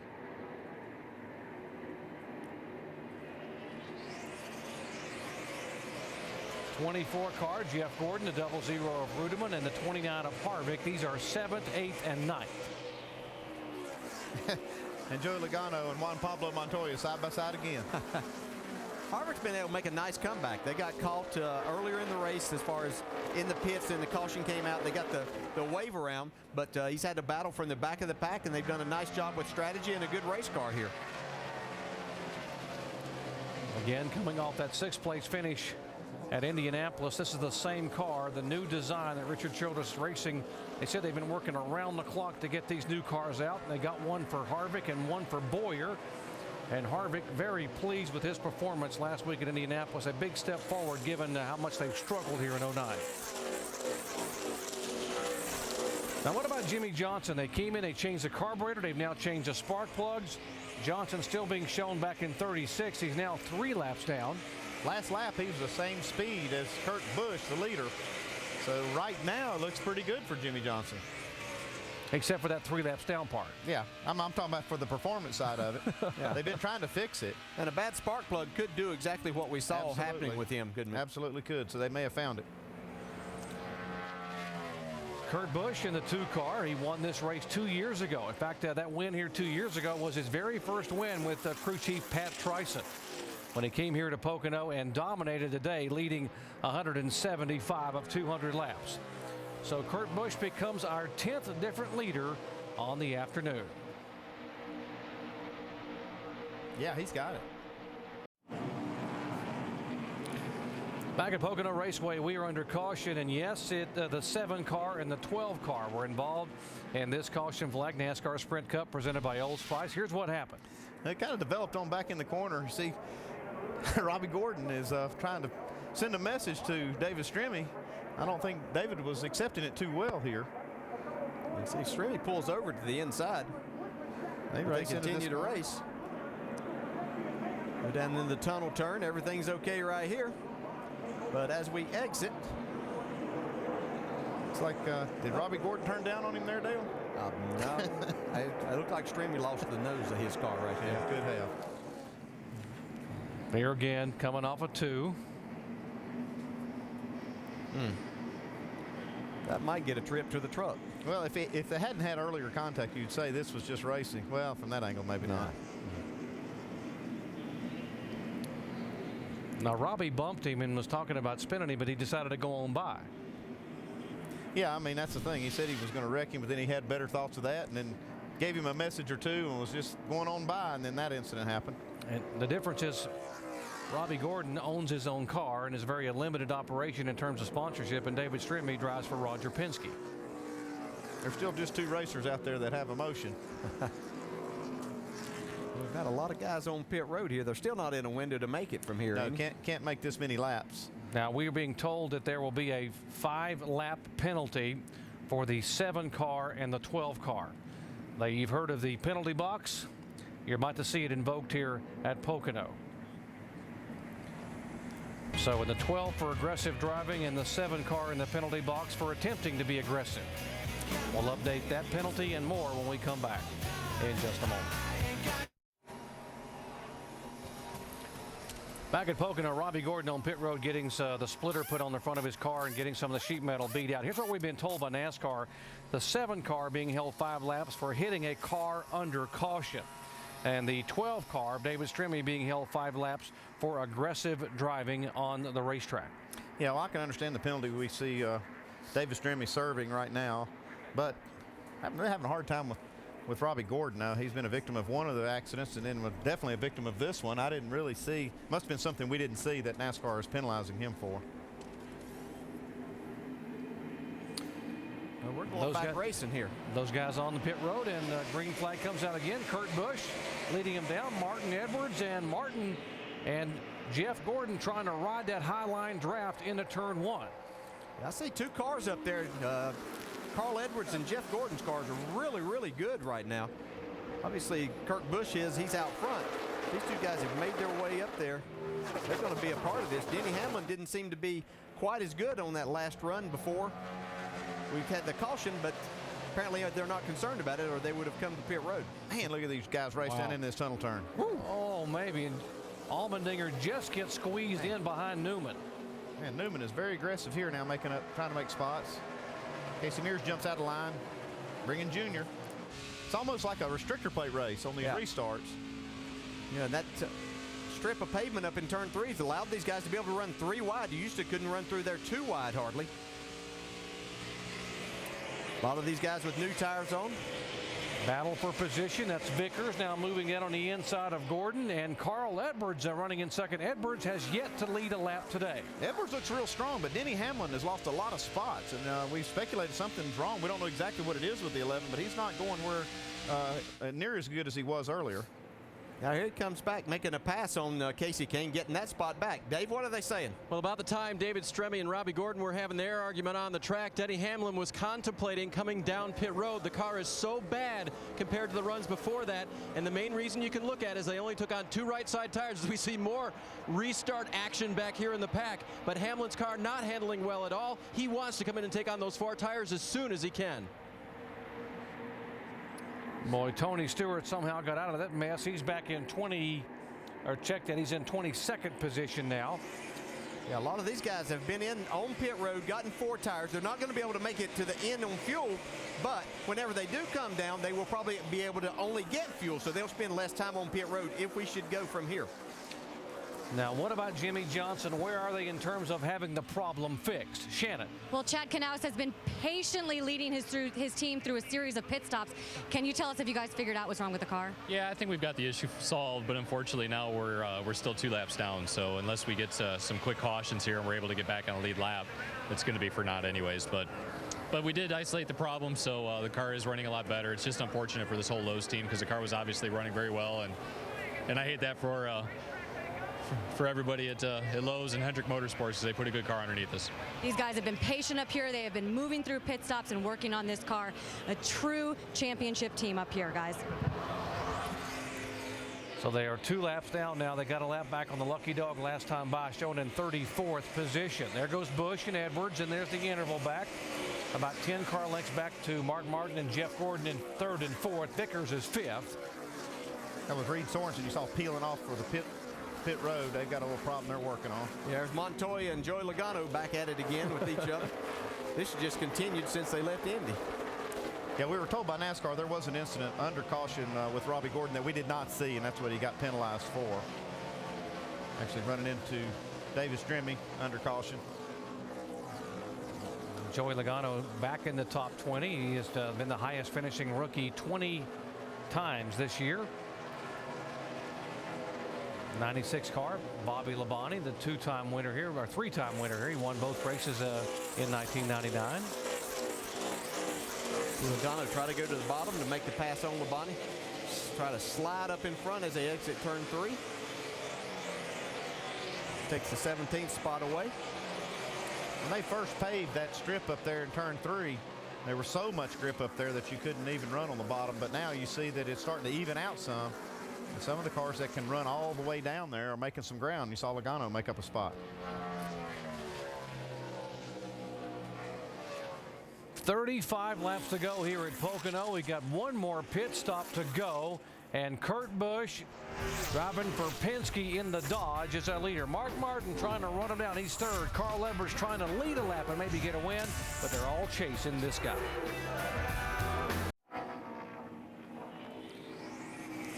Back at Pocono, Pennsylvania, we are under caution for the 8th time today. Debris up in turn 3 is the reason for the caution flag. And this strategy move, break, whatever you want to call it, really works well for this guy here, the 42 car. Yeah, this 42 car was on pit road along with Sam Hornish and Mark Truex Jr. This is under green. These cars came down. They can make it from here. This is like a road course strategy. It's 35 laps to go. They got on pit road the second they could make it all the way, get their 4 tires, and they got a huge break when the caution came out as they were making this stop. The other cars are going to make their stops under caution. It's going to place these 3 in front of all the cars that pit. Well, what a great move by Brian Patty. A team that goes from victim at Indianapolis a week ago could go to victory here at Pocono. This should work out pretty good, shouldn't it? Yes, that's why we can never give up. Never. That's Brian Patty, and I'll tell you, I'm giving him a lot of credit right there. That was a good strategy call and keeping his driver in this thing, and here come the leaders. Kurt Busch will lead him down for what should be the final scheduled stop. Jamie. And Carl Edwards said his car starts out a little snug, but ends up freeing up a bit, and it's perfect. 4 tires for Carl. They're going to make a wedge adjustment on the right rear. Shannon? Jamie, Kurt Busch says the car is good, and they are also good on fuel. No changes for that 2 car, 4 tires and fuel. Vince? The 5 car of Mark Martin's just a tick tight. They're going to make a right air pressure adjustment in the right rear. They have enough fuel to go to the end. Dave? Put it back. That's what Mike Ford promises to do for Denny Hamlin with 4 tires and a track bar adjustment up. The car had gone tight. Left side tires now going on Hamlin, losing spots on pit road. Casey Kane among those that took 2 tires. You see 3 cars just taking fuel only. Stewart gets 17 spots on that stop. Big gain for Stewart and Bobby Labonte. Earnhardt Jr., the first off of pit road, but great pit strategy. How's it going to play out, folks? We'll find out in a moment. NASCAR Sprint Cup Series at Pocono Raceway is presented by Old Spice Swagger, the scent that makes a difference. And in part by Men's Rogaine Foam. Use it or lose it. Wow, how quickly the complexion of a race can change here. Caution for the 8th time. As the caution comes out, the 42 is on pit road, Juan Pablo Montoya. And they came in and made that stop as soon as their fuel windows opened. And what a great call by Brian Patty. Jamie.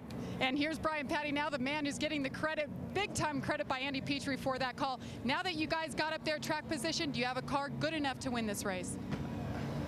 Big picture. Yeah, we can win this race. Car was really strong there in the first, 50 or so laps there, and kind of got messed up there. Green flag pit stop, but we made it up. Doesn't matter where you're running lap 100. It's all about 200 here. So he's done a really good job, just conserving. But we still got 6 more races to the chase, and got to bring it home. But I think with the gas and all the stuff we have, we got tires. We'll go for the win. Great call by a crew chief who's in his very first year of being a full-time Cup crew chief, guys. Now, after that, when the leaders came on the pit road, more strategy invoked in terms of gas only, fuel only for several cars, including Tony Stewart, who gained 17 positions. Yeah, look at that. You see those top three took just fuel, and then these next ones just took 2 tires. Denny Hamlin, though, the big loser, lost 4 spots, taking those 4 tires and back to 10th spot, coming off of pit road. Now, that's not where he's going to restart. He's going to restart at 14th. And Kurt Busch also lost 4 spots. Lost 10 spots, I'm sorry, and took 4 tires. Yeah, he's back in the 15th spot.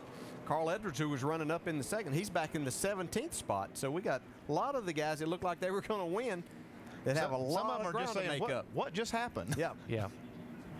Now, what about Jimmy Johnson? This caution flag gives him 1 more lap back, and now the guy who was 3 laps back with a sour engine has got the engine running well, and he's a lap back in 34th position. And what about Sam Hornish? A pretty good move for them, too, as well, Dave. It really was, Doc, for crew chief Travis Geisler, who called tuning a race car to this track an interesting exercise. Pit strategy as well. They came down at the same time Juan Pablo did. They are good to go on fuel with 4 fresh tires, Vince. The 88 of Dale Earnhardt Jr. Jr. had made the comment earlier to Lance McGrew, let's be aggressive on our strategy. It's worked out just fine. They were about 7 laps short on their tires when they pitted on lap 158, or 7 laps short on fuel, I should say, when they pitted on lap 158. This yellow fell perfectly for them. Came in, didn't take tires, just took fuel. That's why they picked up 13 spots. So as we get ready to come to green, Dale Jr. has tires that about 10 or 11 laps old, but he's got enough fuel to get to the end, and he's sitting in 5th. Another nice run for the 88 today. Wow, they can make it, should make it all the way on fuel. We haven't mentioned who the leaders are yet, and that is the 33 car of Clint Boyer and Scott Speed. They are first and second there on the front row with Hornish and Montoya behind them. Uh-oh, the 20 car's got a flat tire, making a pit stop. We go green. Folks, hold on. We are far from over. 31 laps to go here at Pocono. And Montoya now trying to get that outside position. And we don't have a commercial to go, just solid NASCAR Sprint Cup racing. You can see damage on the right side of Clint Boyer's car from earlier in the race. They've got it fixed, but he's out front now. Probably feeling pretty good. Junior 3 wide there. He made it 3 wide, and then now it's like Casey Kane's trying to pass him on the inside. 3 wide. There's 3 wide. Rudeman in the middle there on the outside of Kenseth. Like 3 wide, 3 deep, 4 deep. Still 3 wide with Hamlin in the middle coming off the tunnel. Off the tunnel turn. Mark Martin trying to get out of trouble, trying to stay in the middle there as the 99 of Edwards and Busch go by. He's trying to stay out of a 4 wide battle, getting into the flat turn 3. Look at him right here. Trying to stay out of trouble, get you in trouble right here with all the aggressive driving going on. Brian Vickers said, let me play a little bit. Look at Harvick on the inside there in the 29 car. See Jeff Gordon mired back in that. He and Denny Hamlin trying to make their way up here. Hamlin tries to throw a block on Jeff Gordon. He goes to the outside. Denny Hamlin's going to have to be aggressive now. He's got himself so far back there. He's got to take advantage of these 4 tires. Yeah, Kurt Busch just up in front of Gordon on the high side. See Hamlin go low. 33 cars are on the lead lap. Great action here in the final 30 laps at Pocono. Hamlin will move up in line there. There's Gordon following him. Whoa. Yeah, he tried to move in a little too soon there. He cut that just a little bit short, and that's going to cost him here. Here comes Kyle Busch.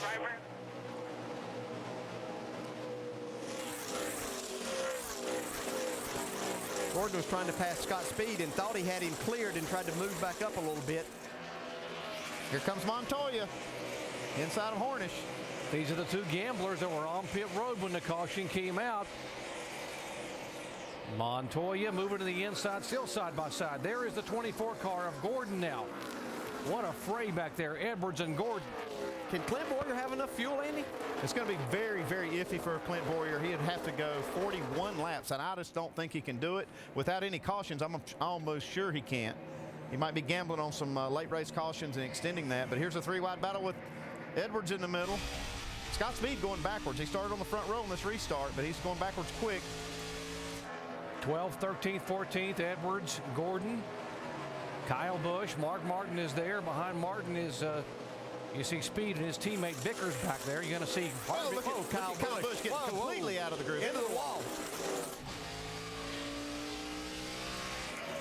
Still pedaling. Busch bounces it off and keeps going. Yeah, but not what he needed in trying to salvage a really good finish here today. He's going to hurt his chances at trying to make this chase. You got Gordon and Edwards still racing side by side into turn 1. Little smoke out of the right side of Busch's car. And these guys have been going back and forth. The 24 car of Gordon and Edwards, 12th and 13th. Here comes Mark Martin trying to go to the inside of Carl Edwards. We haven't seen Mark show a lot of muscle today, but after he got out of that hornet's nest he was in, he started picking these guys off one by one. It's some of the best racing I've ever seen at Pocono.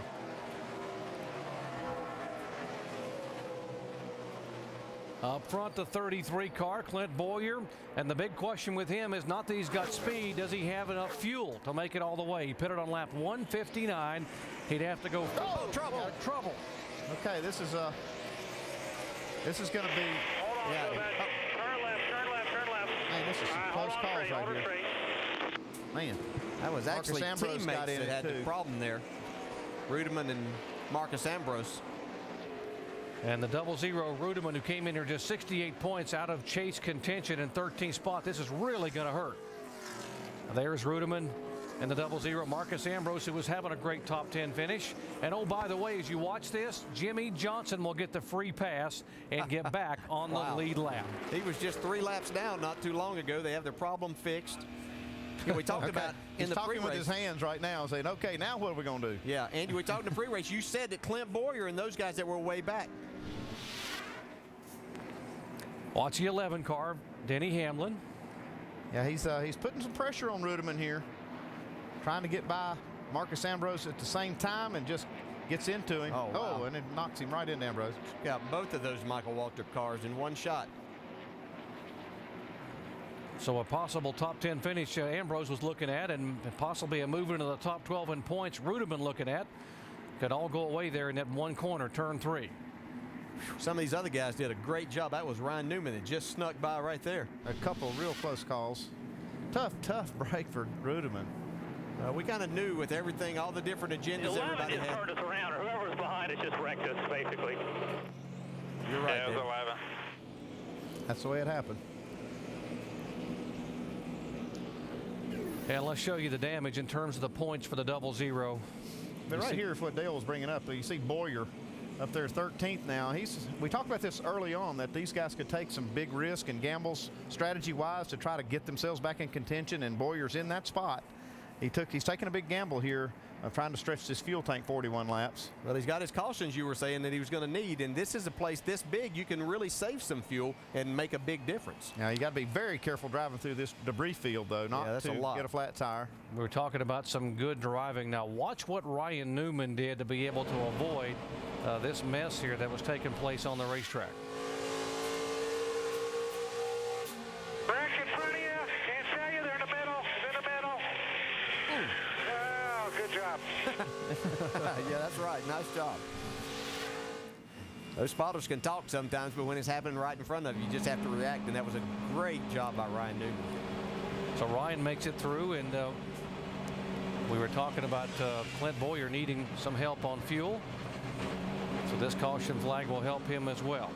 Well, if you're enjoying this, and we got to believe you are, it's one of the best we've ever seen at Pocono. Here's your ticket to the chase, folks. www.nascar.com/tickets. Tickets are available. We're headed to Watkins Glen next week, and that's always a fun one to watch. Michigan on the High Bank 2-mile oval.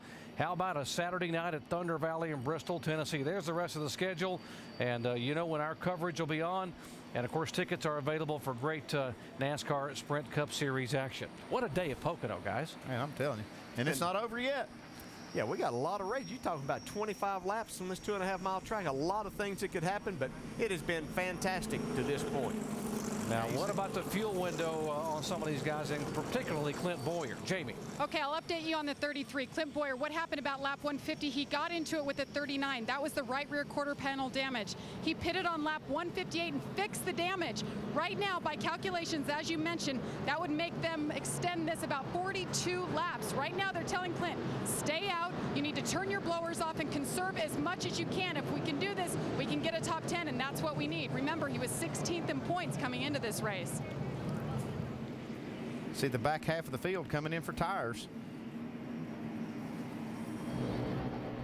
Kyle Busch coming in for a new right side. And I'm not talking about tires, I'm talking about the right side skin. Vince. Well, the 18 of Kyle Busch, you guys documented the contact that he made with the wall. So they're going to try to fix that damage there on the right side, also give him 2 fresh tires. This is an important race for Kyle Busch. Remember, he came into this event 14th in points, 2 positions out of the 12-man chase. So this team cannot afford a bad finish. They want to get out of here with something solid and get to Watkins Glen next week. Hope for a solid one there, and then finish up these races before the chase and get into that top 12. Been a difficult day for the 18 today. Look at Jimmy Johnson coming off pit road now. He's back on the lead lap. I'll tell you what, if Jimmy Johnson were somehow come back and get a chance to win this race today after being 3 laps down, that would that's one of those things where you know you're a championship team when you can do things like that. Well, just making a solid day out of it. You know, they don't even have to win. Just coming back and making a very solid day from it. And here's the other end of the spectrum. Kyle Busch sits in his car while they fix the damage and try to get him back out on the track. This is just a racetrack that has given this team fits over the last 2 years. They just don't have anything that really, they don't know which direction to go because they haven't found a setup that works for Kyle, and they've just struggled every time. Last 3 times Kyle has been here, he finished 22nd back in June. He finished 36th in this race last August and 43rd last June. So this place has been miserable for Kyle.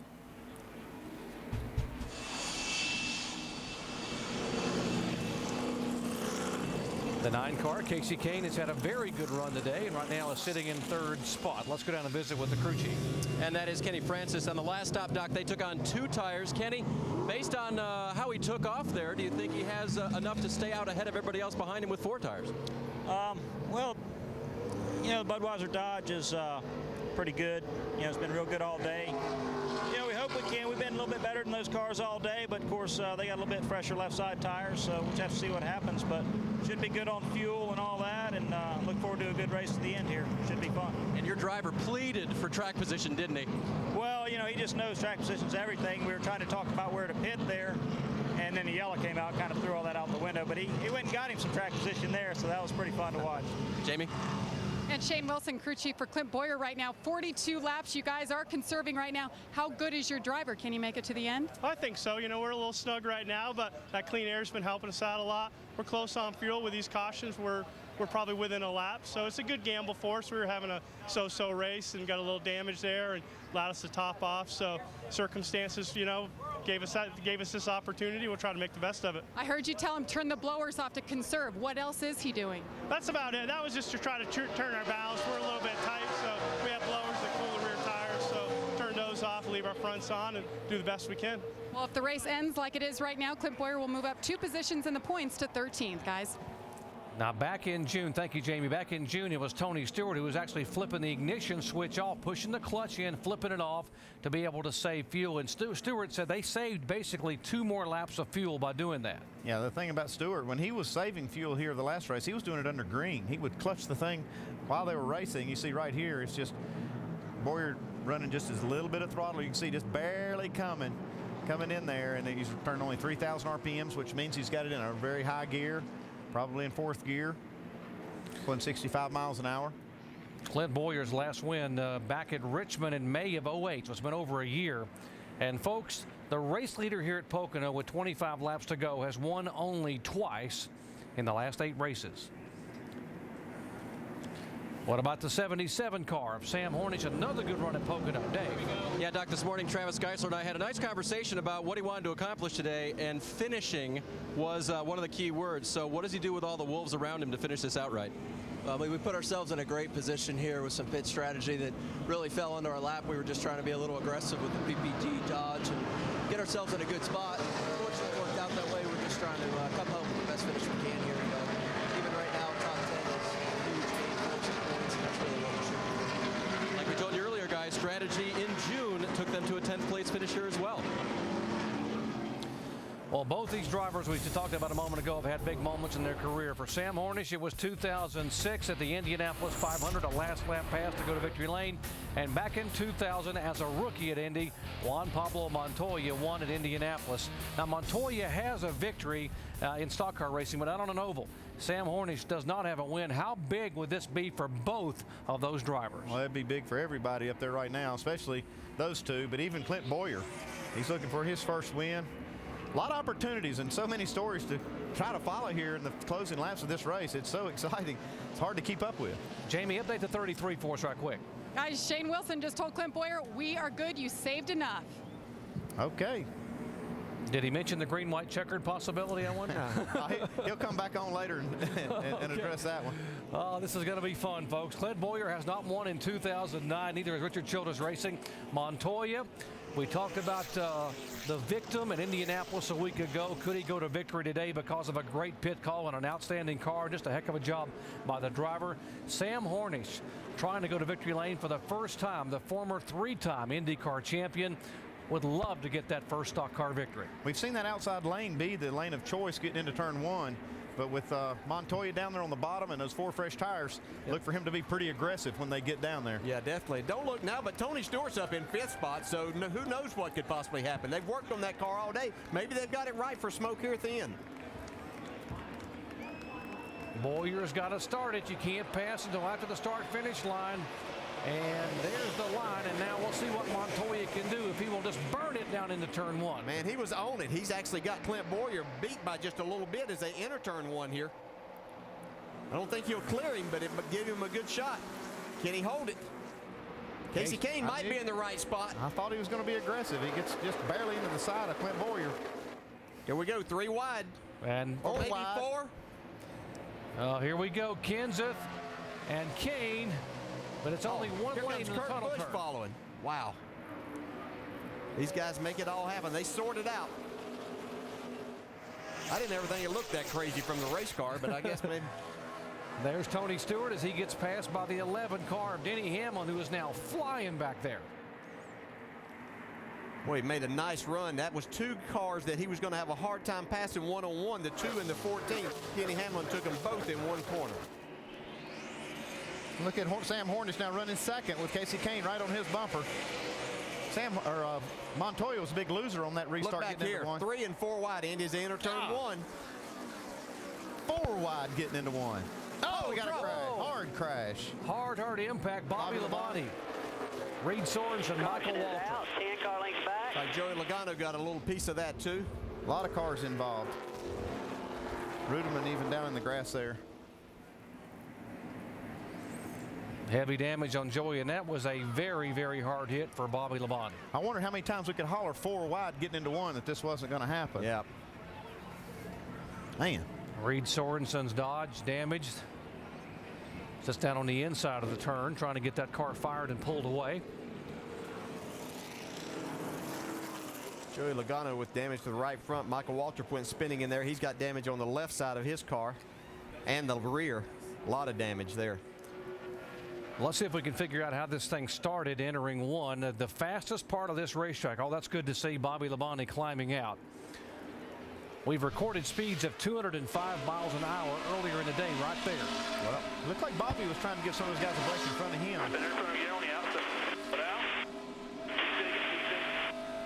As those cars got 4 wide in front of Bobby Labonte, he backed off just a little bit. Yeah, well, you got to back off somewhere down going into that corner anyway. It's just you hope the guy behind you is paying attention, and David Reagan ran up on Bobby Labonte and turned him around and started all of this. I see Jeff Burton sliding through there. I don't think he actually got any part of it, even though he was right in the middle of all of this happening. Fastest part of the racetrack, and that's where the tap occurred, and just Labonte hit that wall a ton. 55 and 43 go in and smack it as well. Burton did get a little bit of just contact. right in the right rear there. Bobby Labonte not very happy right now. He knows what he was trying to do. He was just trying to be a little bit patient and help some other guys out, and it cost him.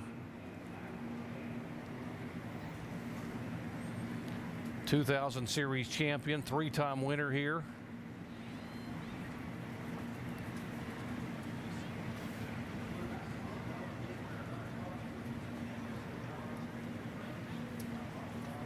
Yeah, they got together as they crossed the start finish line. The 33 and the 42 did on that last restart. They were being told that Montoya might think he has some damage to his. Watch this right here. Is Clint Boyer. I think he's going to come down just a little bit. Montoya's trying to get in there and get close. Little arrow. Yeah, right here, some contact. Then as they got down into turn 1, there was other slight contact there as well. As they came off of turn 2, then Hornish able to get by, as was Casey Kane, Montoya. These restarts have just been incredibly wild. We've expected that we've seen over the years that they really fan out, but there's even more aggressive driving than what we've seen here in the past. And all these laps under caution are really playing into the hand of Clint Boyer, who was concerned about fuel. Even though they said they could make it, they would have to go 42 laps, but these caution laps are not hurting their feelings at all. Yeah, good point, Doc. That's exactly right, and it's going to ensure they'll be able to make it. You see the contact there. It looks like it's okay as long as it doesn't rub. You see the tire. It looks like it could be rubbing there too. Let's listen to Juan Pablo Montoya's radio. I know we can win the freaking race, Brian. I know that, but if it means risk of the car, it ain't gonna happen. Oh, I know, dude. It's all good, man. You actually cracked me up. we've been saying all along how this team is so focused on making this chase that they're not going to throw it away. They're still saying that. Here's Jimmy Johnson now making another pit stop. And he somehow managed to get through that incident involving 5 cars a moment ago. Watch Jimmy's windshield. He's right in the middle of everything happening here. In front of you. Holy cow, man, what a sure day, sure day. Outside, clear. You wonder why they're champions. We don't really wonder. We know they're good, and you have a little good fortune on your side, too. Now, we saw the 11 car really come back to life there a moment ago. Dave, what's going on down there? Well, Crew Chief Mike Ford has a race car, just checking with his engineer there on what's happening. A race car that was very, very good early in the day, and then you had to bring it back. And now from the radio transmission, sounds like your driver really wants this. Yeah, he's done an excellent job today. He really wanted this race going in, so he's got the car to do it. We tried to keep track position with 2 tires there a little bit ago, and our car worked so good on 4 that 2 really didn't work. So trying to catch back up. A lot of different strategies being played out here today. Got fresher tires than all of the guys in front of us. So if we get some green flag racing right here, I think you're going to see the FedEx Camry in victory lane. Mike, how did he describe the contact with the 00 car earlier?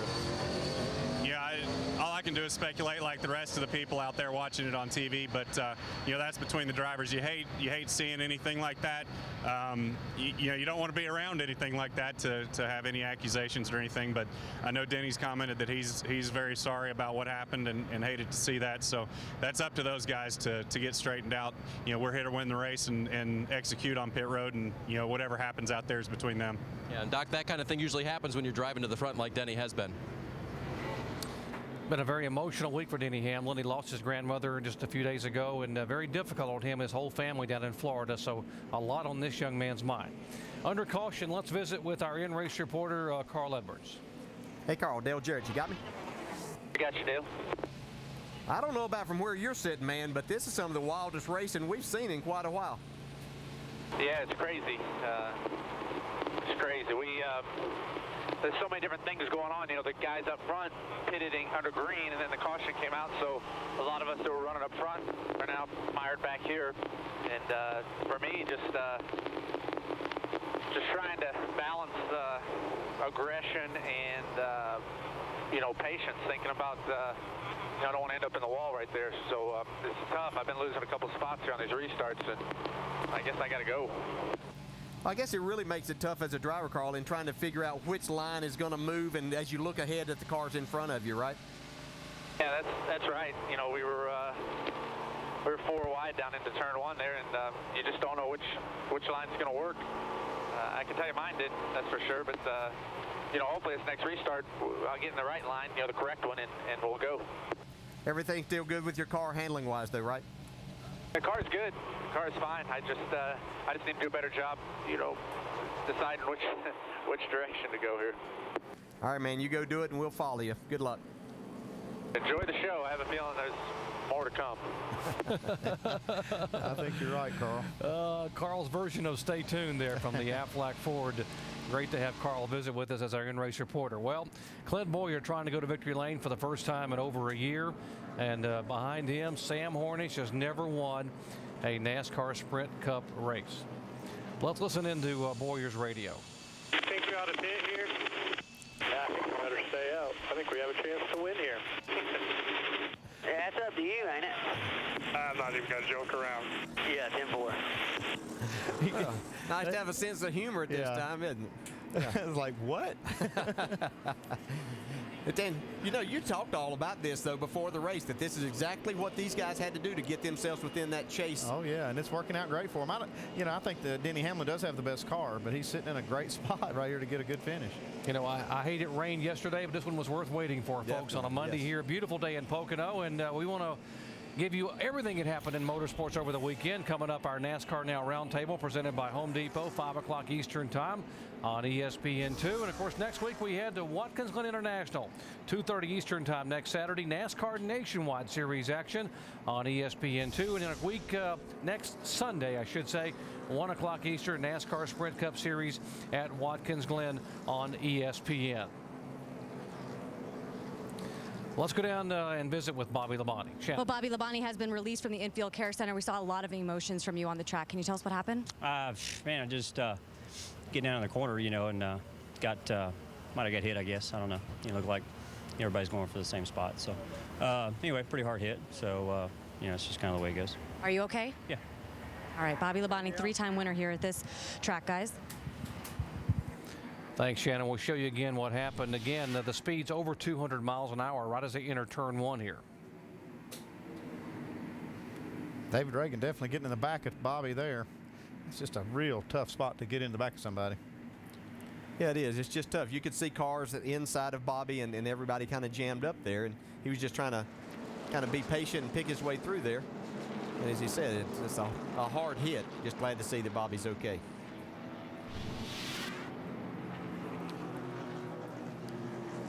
Clint Boyer out front, where you can't say enough about what this Richard Childress team has done the last few weeks. As before we talk about that, you see that Joey Logano getting some repairs, some patchwork done on his Toyota down there, the Joe Gibbs guys,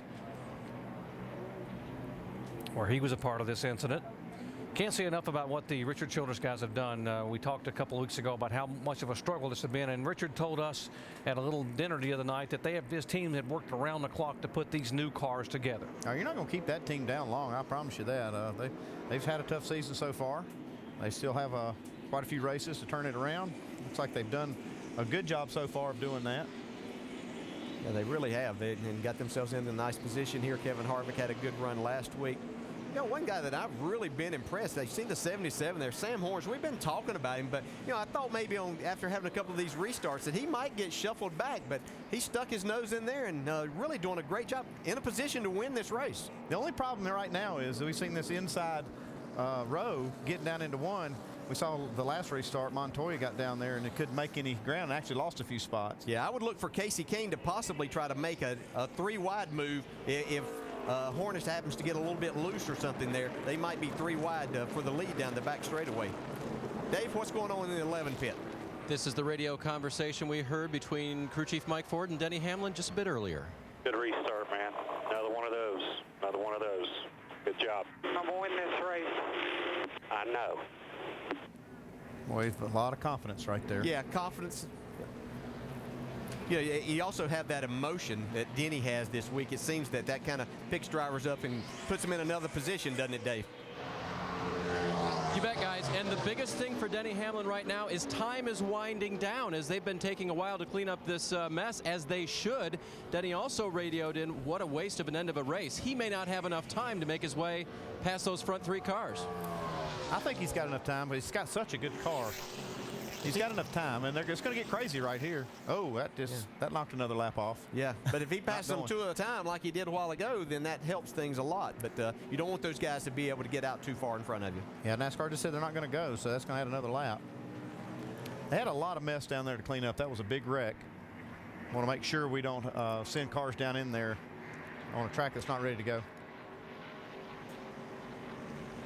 And the 18 car was trying to get out of here with a good finish and try to get back up a little closer to that top 12. Vince? Kyle Busch had lost 6 positions in these last 2 races. 38th at Indianapolis, 33rd at Chicago. Had fallen out of the top 12 in the chase positions, and of course needed a good day today, as we've documented. After he had that problem when he made contact with the right side of his car, they came in, they did the repairs. He restarted 30th. Currently, he's 19th. So Kyle Busch and this 19 team have done a real nice job today of salvaging a solid performance. If he's picked up 11 spots in that short amount of time, you get the feeling he's probably not done yet. So Kyle Busch doing what he's got to do to creep back up into that top 12. Doc? And he's a guy he's a chauffeur. He's a wheel man. He can climb up on that wheel, Vince, and try to get that car back up in the top 15, if not better.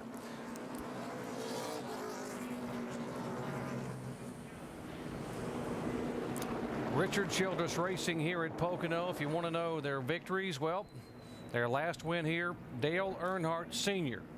That was my last win here too. 1993. I was here for that. And by the way, they passed Rusty Wallace for the victory. Yeah, that was a good race too. It was right after Davey Allison got killed, and Dale wanted to win it in tribute to Davey. And you see an emotional win too.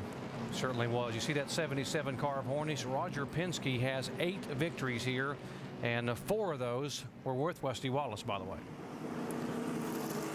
Rusty was hard to beat up here. This is one of his better racetracks. Well, another restart coming your way, folks. Take a deep breath, sit back. Might want to buckle up that seatbelt on the sofa at home, because these have been fun to watch. Inside of 15 laps to go here at Pocono. And we've got 30 cars on the lead lap, including Jimmy Johnson, is now being shown in 25th position after being 3 laps down. Clint Boyer, Sam Hornish, neither one of those have won a race this year. Sam's never won one. Montoya, how hungry is he given what happened at Indianapolis a week ago? Casey Kane is back there. Denny Hamlin's got a rocket.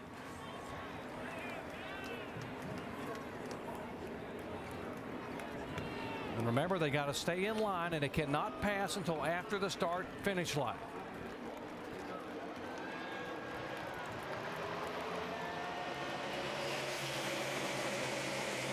There goes Matt Kenseth jumping out to the inside of Casey Kane already. Look at Jimmy Johnson down on the inside trying to go by some people. Here comes Casey Kane. He got a nice push. Oh, it got contact between Casey Kane and Montoya. And Montoya hangs on to it somehow. But look who comes out of there. Denny Hamlin all the way to second. Keep digging on the top. Still down there. Keep digging. That could be the move right there that wins Denny Hamlin this race. And Hornish now looking to the inside of Montoya. But you're right, Denny Hamlin able to gain a couple of spots there and now set his sights on Boyer. Look at Dale Earnhardt Jr. right in front of Jeff Gordon. Here comes Kurt Busch looking to the inside of Gordon. We'll follow him single file. Mark Martin thought about making that 3 wide, thought better of it there and fell back in line. See Kurt Busch all the way to the bottom. Looks like it's Kevin Harvick following. Jimmy Johnson, by the way, gained 8 positions on that lap. He's in 17th spot.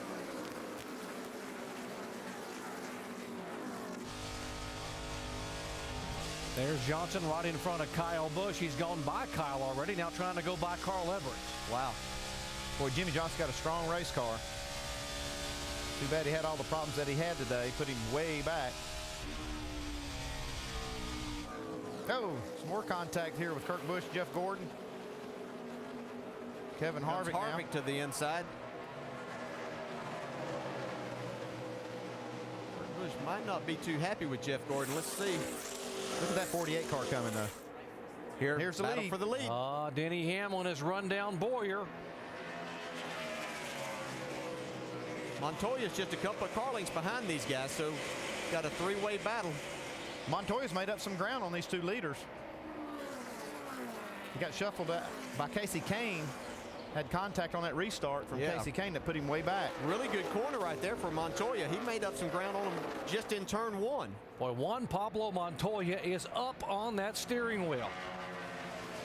Look at this right here talking about up on the wheel. Look at Jimmy Johnson coming. He is coming like a freight train. And the 88 car was just sideways coming up off the corner. Yeah, that bunched these guys up, and that's what allowed the Jimmy Johnson and Harvick to make a run on them. Earnhardt Jr. is 10th, and that's their own back, 11th, 12th through 17th.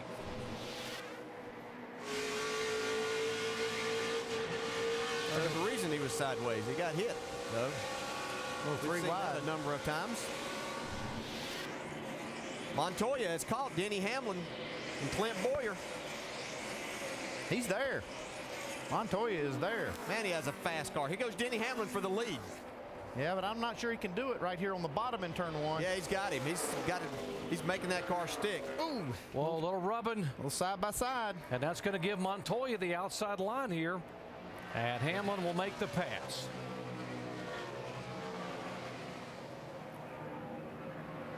Hamlin looked in his mirror and he saw that 42 coming and knew he had to make something happen. Folks, Jimmy Johnson passed another 4 cars in the last lap and a half. Johnson now in 10th position. Man, when they change those spark plugs, they got some good ones in this time. Well, they did. I think they put a couple of extra ones in there. Yeah. Jimmy Johnson was 3 laps down at the halfway point, folks, and he had to come in. They changed the carburetor. They changed the spark plugs. They were able to get the free pass 3 times, get back on the lead lap. He restarted in 25th position And now here he is being shown in 10th. And there's still 9 laps to go. He's still got time to make up a lot more spots. Montoya's trying to take the second spot. Whoa, Clint Boyer sideways. Montoya to the outside. I think he can make this work right here. Yep. Okay, now let's see what Montoya can do with Hamlin. Hamlin has all day had the best car out front. Yeah.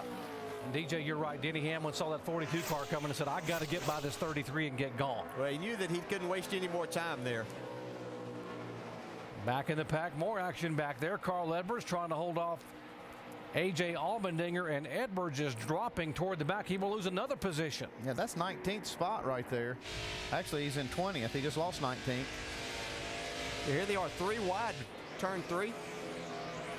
A little history here between these two cars this year.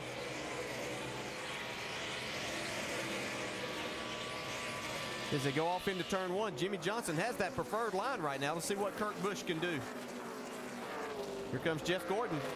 He wants to be a part of this, get his car back in the top 10. Gordon, is he going to follow the 2 down? Remember yeah. Well, wait a minute now. Let's see. Don't forget which one's your teammate here, Jeff. Right now, he's focused on trying to gain some spots. He's also battling that 48 for second spot in the points.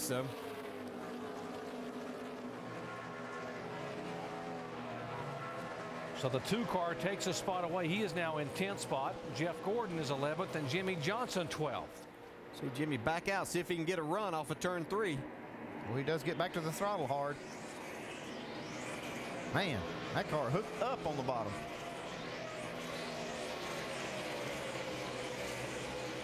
Just in front of this, Tony Stewart trying to take away the 8th spot from Matt Kenseth. You can see right up there he does that. That's another comeback story of the day for Tony Stewart, who had to start in the back with a backup car and was just awful at the beginning of the race. Looked like he was going to run 30th all day. Stewart had to pit on lap 13 because the car was so bad, came back down under a caution flag. They unhooked the rear sway bar. They worked and worked and worked on this car. And here he could possibly get a top 10, if not top 5 finish. Yeah, and that's what championships and championship teams are made of exactly. Days like this, make a top 10 out of something that looked like it's going to be horrible. As we see Denny Hamlin here pulling away. How about Sam Hornish, though, man? He's hanging right in there in the top 5. Getting some pressure now from Casey Kane. Sam's best career finish was 6th at Richmond, and he is trying to improve on that by holding the 4th place here in front of Kane.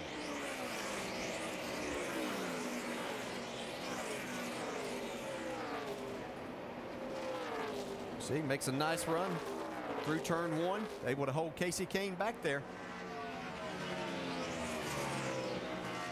He knows this would be his best career finish, so he's working hard. Got a great car. They got him in position with that great pit work. It's only 6 laps to go, so he's going to fight really hard to hold on to this. And Brian Vickers trying to track these 2 down.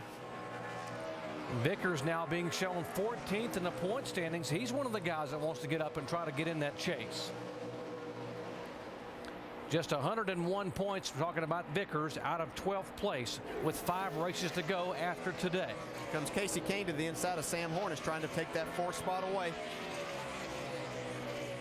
He tries to put some distance. I guess they do that to try to break the draft, Dale. They put that big wide distance between them. Well, he's trying to break the draft, doesn't want anything holding his car back as he's trying to make that pass. Looks like he's going to be able to get that spot. Yeah, it worked. Sam Hornish trying to come back to the inside, though. He's not ready to give that 4th spot up just yet. Casey Kane a little upset about that. Kane pulled down to try to keep him from making a move, but Hornish takes a spot away, and now Kane in jeopardy of losing the 5th position to Brian Vickers. Man, Sam Hornish is driving the best race of his stock car career so far.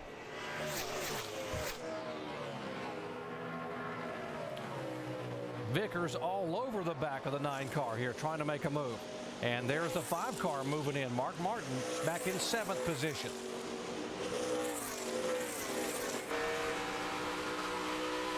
Four laps to go here at Pocono. What a day here at Pocono. Denny Hamlin is the leader. Dave. Now, last week at Indy, I talked with crew chief Mike Ford about running racetracks like this and like Indianapolis, where they had been so good. Mike said, since we went to the new car, I don't feel like we've been nearly as good. Remember when Denny won here twice as a rookie in Pocono? It was with the old style car. I really think our high bank 1.5 mile program him is much better than tracks like Indy and Pocono. Well, I think he's turned around the Indy Pocono tracks.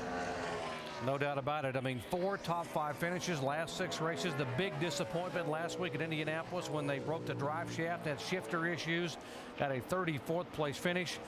Denny Hamlin has not won a race since the spring of 2008 at Martinsville, 50 races ago. Jeff Gordon just passed Tony Stewart. That's for the 8th spot. Gordon's had a really fast car the last half of this race. He just could never find himself in the right spot on these restarts. They've been out of sync also on some of their pit stops and strategy, and it's kind of placed them back there. They've had to take on tires when some of them didn't. Mark Martin now moving on the inside. He'll try to take a spot away. Every point is valuable here. Martin wants to be able to hang in a position to stay in the chase. He right now is 10th in chase points. Yeah, let's see how much Brian Vicker pushes the issue. He drives it off in on the outside of Mark Martin there. That's through turn 2. They'll approach turn 3 here. Mark would really like to get those 5 points right there. It's actually 4 points back in that position. As of right now, Mark has lost a position in the point standings. He came in 9th, and he is in 10th. 2 laps to go. White flag next time by.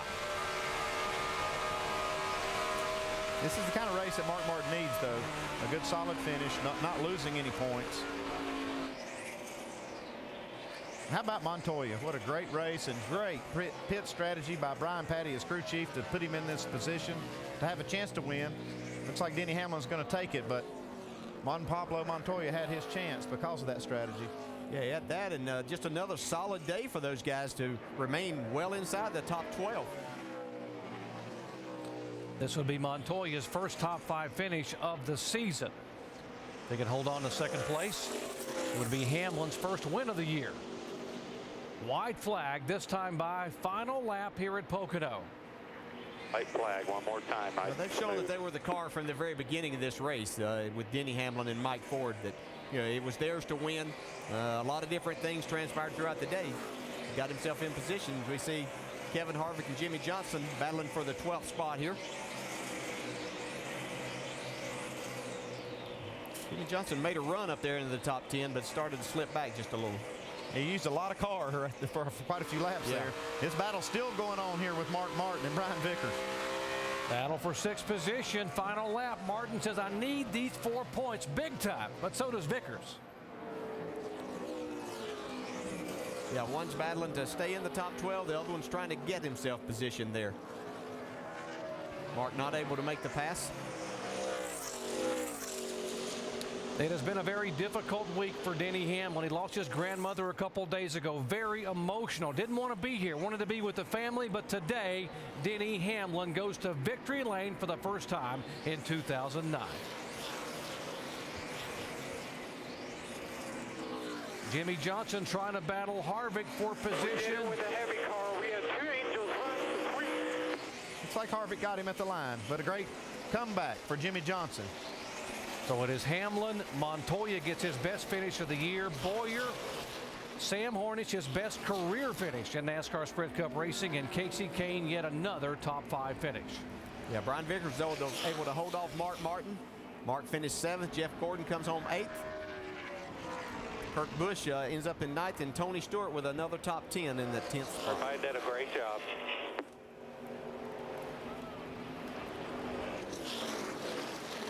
Third career win for Denny Hamlin at Pocono. He swept both races here as a rookie in 2006. 7th win at this racetrack for Joe Gibbs Racing. And there's Juan Pablo Montoya. What an effort. Brian Patty, the entire crew there. Best finish of the year. And Tony Stewart, we talk about comebacks. Wow. Yeah, it looked like you could write him off at the beginning of the race, but they worked on it. Made a lot of changes and put him right back in contention. Great job of that team. This is the first win in NASCAR Sprint competition for Toyota at Pocono. Tough little track to win on. Big track to win on. I had some help. The big man upstairs.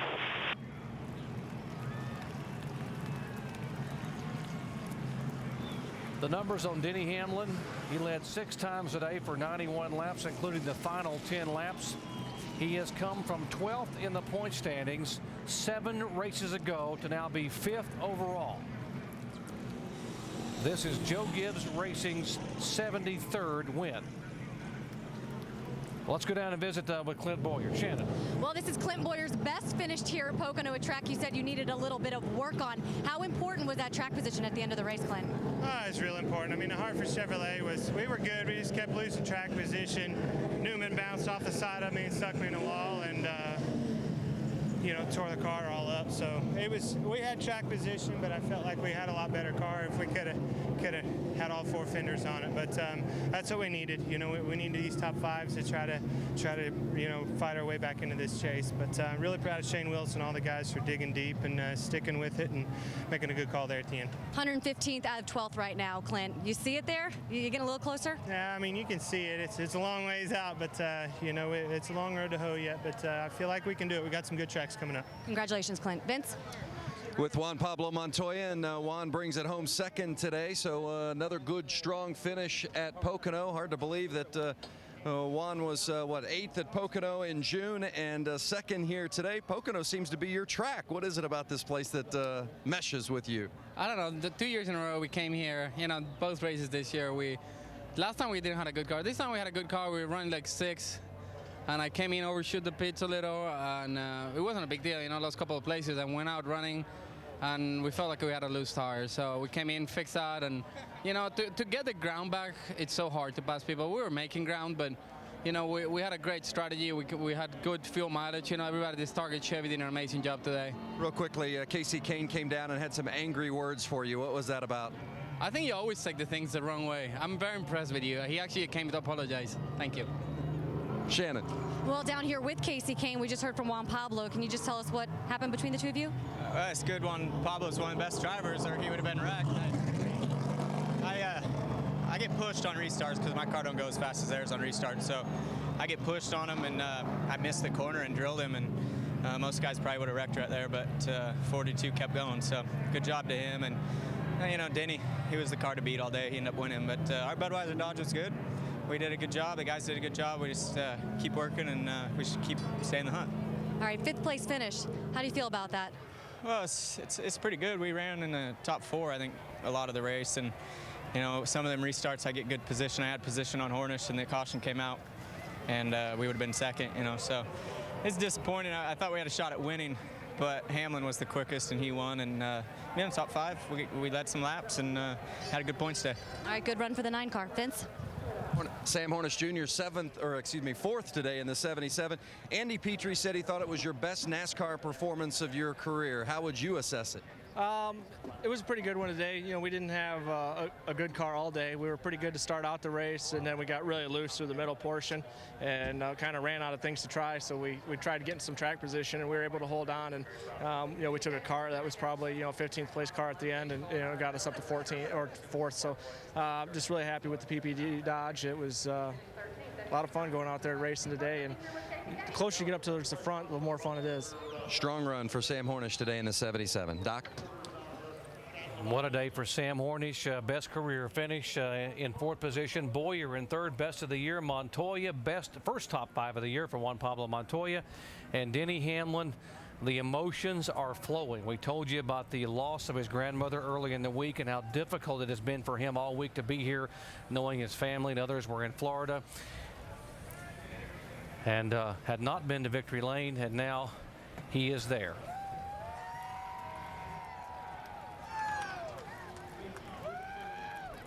Let's go down to Dave Burns. Seen a lot of hugs down here, guys, and Denny taking some time in the car even before he got out. Can you begin to explain what this means to you, Denny? We come close in a lot of races this year and come up short, but definitely had some angels with us today. And Patrick's mom passed away, our tire guy, a couple weeks ago, and my grandmother a few days ago. So just thank everyone at FedEx and Toyota and WileX and Gillette and Coke and everyone who supported this deal. It's been a long time coming. It's been 50 races, and I know your folks are watching at home, Denny. What do you want to tell them? Well, yeah, just think of my mom right now. Guys, he has put a pass for the win on Clint Boyer, held off Montoya, and now Bass in a very quiet victory lane down here. That's got to be so difficult for a driver, knowing you've got to focus on something today and you really don't want to be here, DJ. I know you've had those emotional moments in the car as well. It takes a strong person, and my hat's off to Denny Hamlin. He handled himself in the race car, did what he had to do there. And, you know, a lot of times we hear that we don't see the other side of these drivers, but there's a guy with just emotion. See J.D. Gibbs coming up, and there's Joe Gibbs coming in the background there. But just congratulations to these guys. You can tell just how important family is to Denny Hamlin.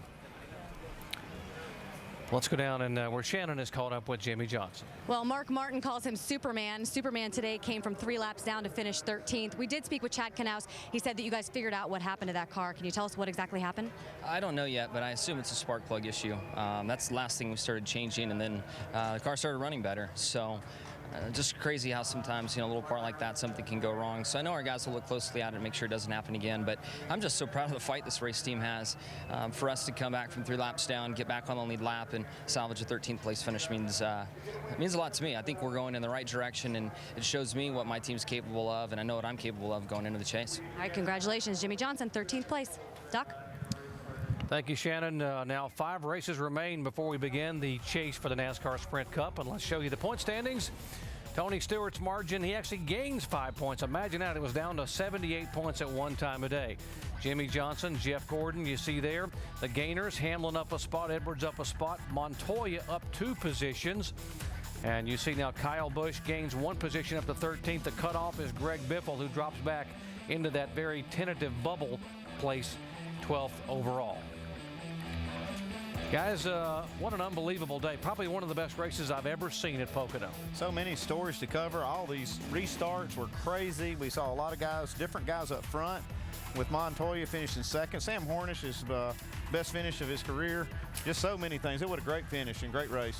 Just a great race all day long. You had all of these different scenarios, and at the end of the day, the best car does end up winning. And we've seen this a lot of times not happen. Fuel mileage come into play or get themselves back and can't get up there. Denny Hamlin drove his way back up there. There were a couple of moves that he made where he passed the 2 and the 24 to get by them, and then on the last restart, when he made that move to, as these guys were battling, he passed 4 cars and got himself in second position. Just a great job for that young man today.